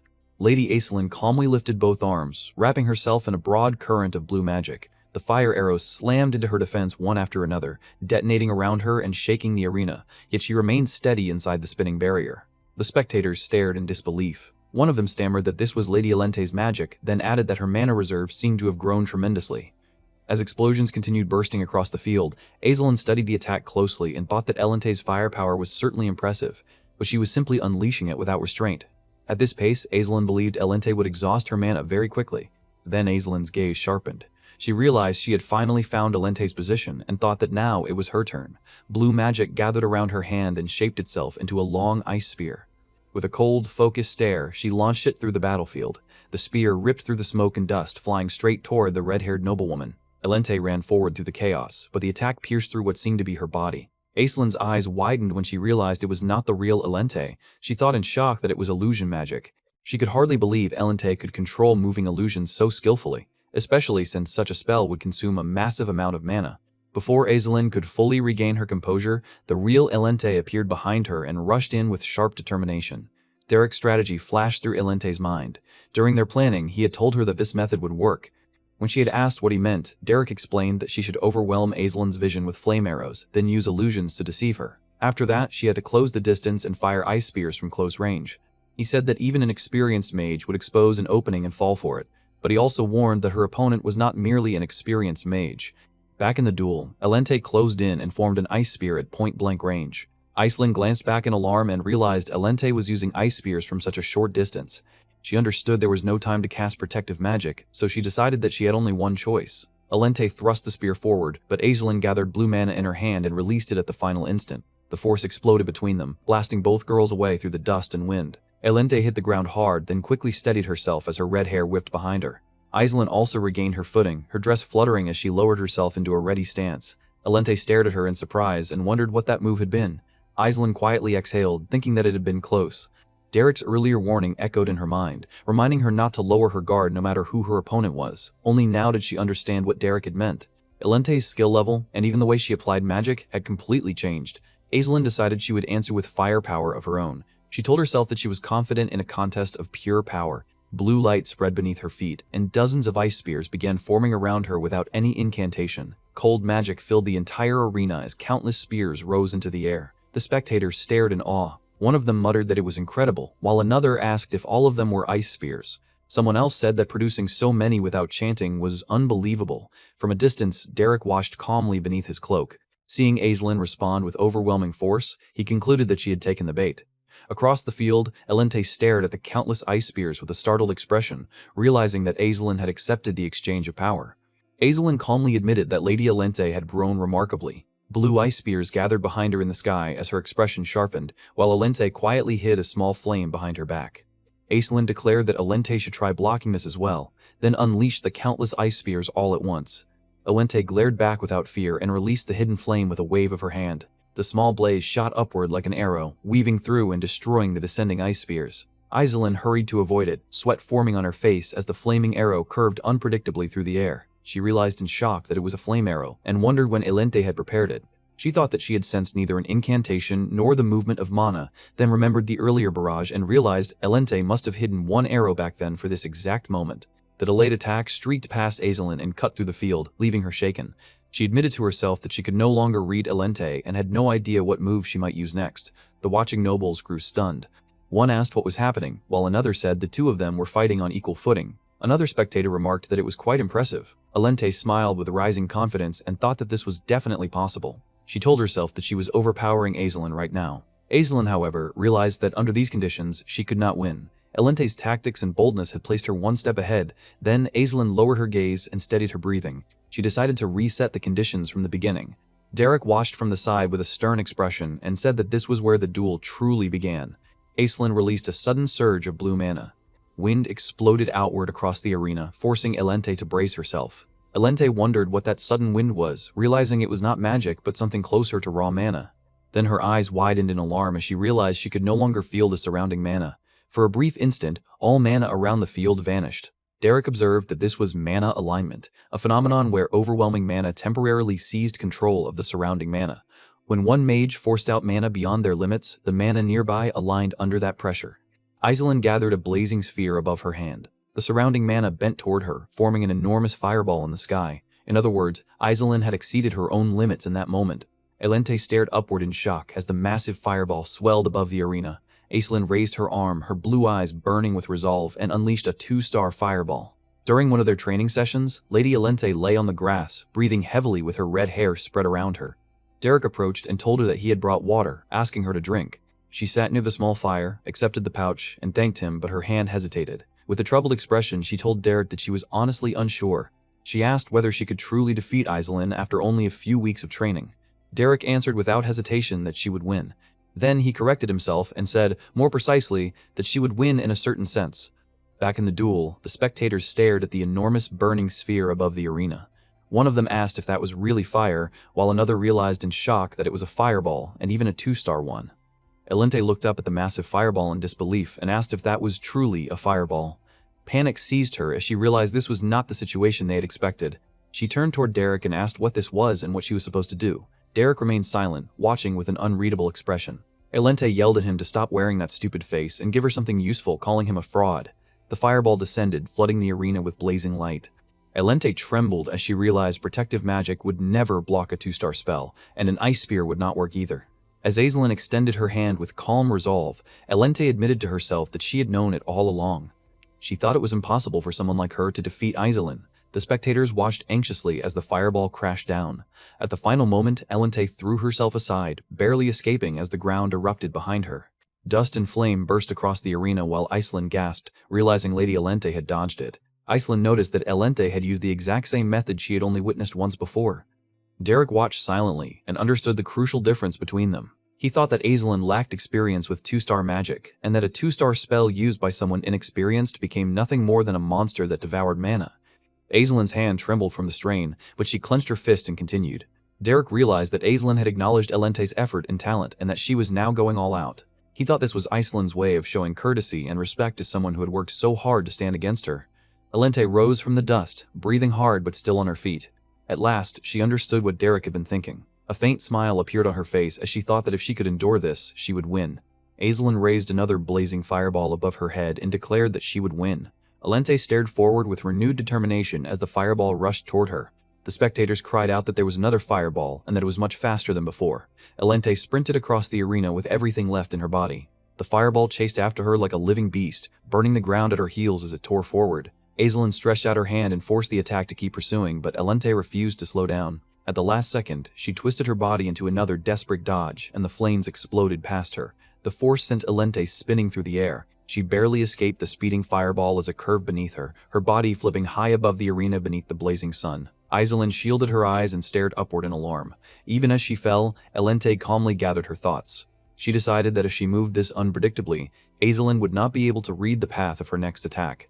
She also knew that casting a protective barrier would only waste what little mana she had left. Blue light flashed around her hand as she prepared another spell, wondering what Aizelin would do now. Then the massive ice spear shot straight toward her. Aizelin crouched low with her palm pressed against the arena floor and summoned an ice wall to block the attack. Elente realized in disbelief that Aizelin had chosen simple magic manifestation instead of protective magic. She thought that Aizelin had already used up nearly all her mana by casting and controlling 2 fireballs. Aislinn breathed heavily, sweat running down her face, while Derrick watched calmly from the side and said that it would be over soon. Aplenty landed and smiled in exhausted triumph. She thought that it had worked, and that she had finally cornered Aislinn. There was no way Aislinn had any mana left. Aplenty checked her own condition and concluded that she could still cast at least 2 more magic arrows or ice spears. That was more than enough. Confidence swelled in her chest. She believed she had finally defeated Aislinn. But in the next instant, another burst of power surged across the field. Aplenty's eyes widened as fire and ice clashed violently. Aislinn had cast a fireball from the cover of the ice wall as the smell crashed through the ice wall. The blast shook the arena and hurled Aislinn backward with tremendous force.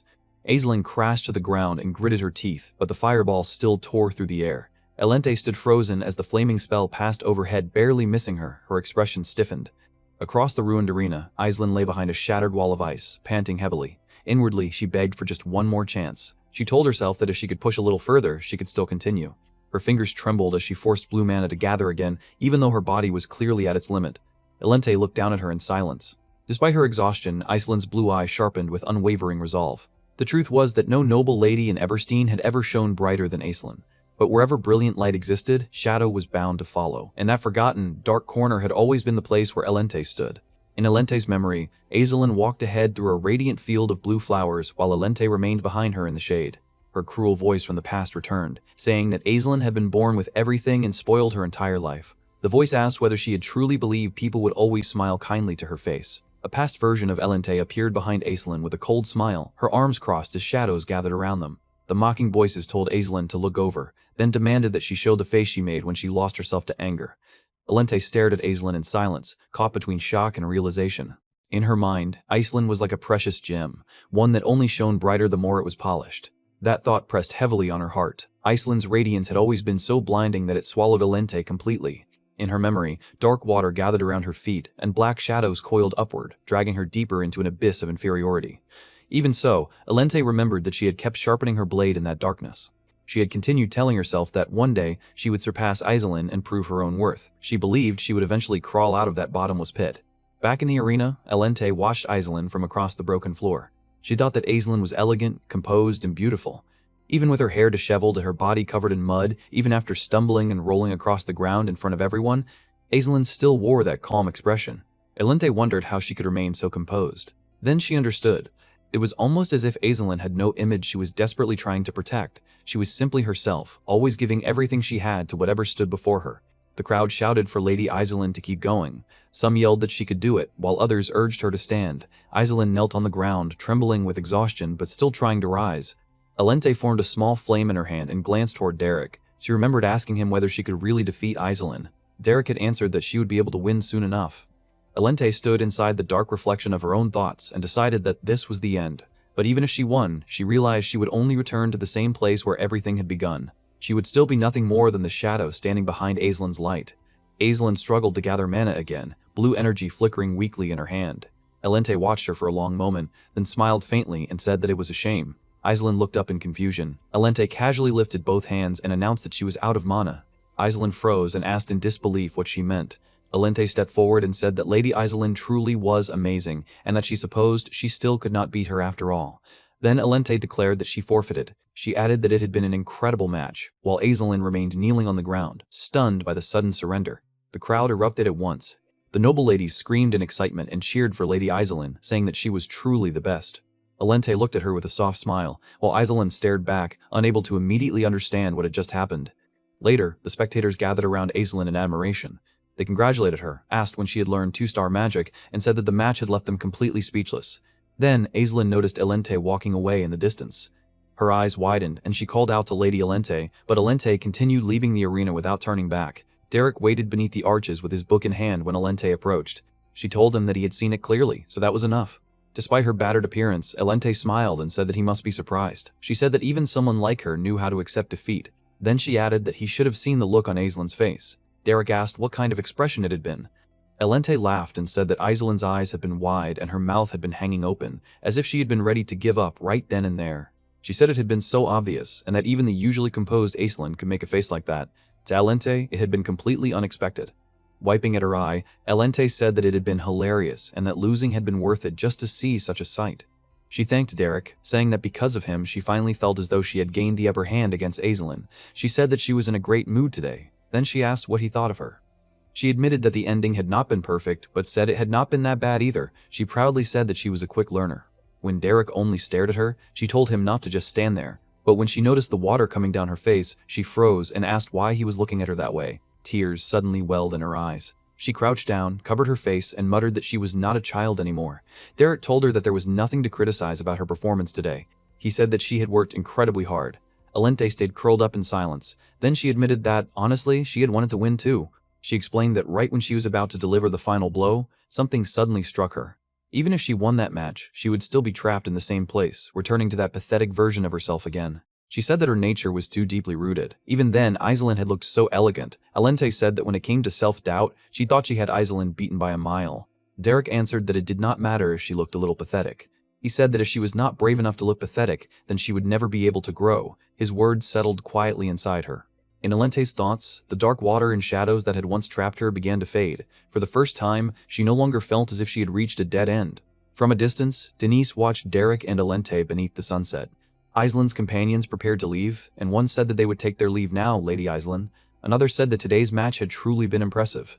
Aizelin thanked them calmly. Lady Denise smiled and told Aizelin that she had been brilliant once again, adding that watching the duel had given her goosebumps. Aizelin remained quiet and then asked whether Denise had noticed it too. Aizelin confessed that in this match she had not been the true winner. Denise smiled faintly and lowered her gaze. Aizelin stared at her, and Denise admitted that when it came to magical talent, she believed Aizelin was far more gifted than she was. But that was not the point. Aizelin realized there was something far more important than closing a gap in skill. In every way that truly mattered, Lady Aplenty had surpassed her. The fact that Aplenty had improved so drastically in such a short time weighed heavily on Aizelin's mind. Then Derrick's face came to her mind. As if she found her answer, her gaze hardened. As the evening light settled over the arena, Aizelin called for Daisy. Daisy answered respectfully. Aizelin said that she needed to send a letter to the main estate. Then Aizelin looked back with a firm, unsettled expression and said Derrick's name. She said that she needed him.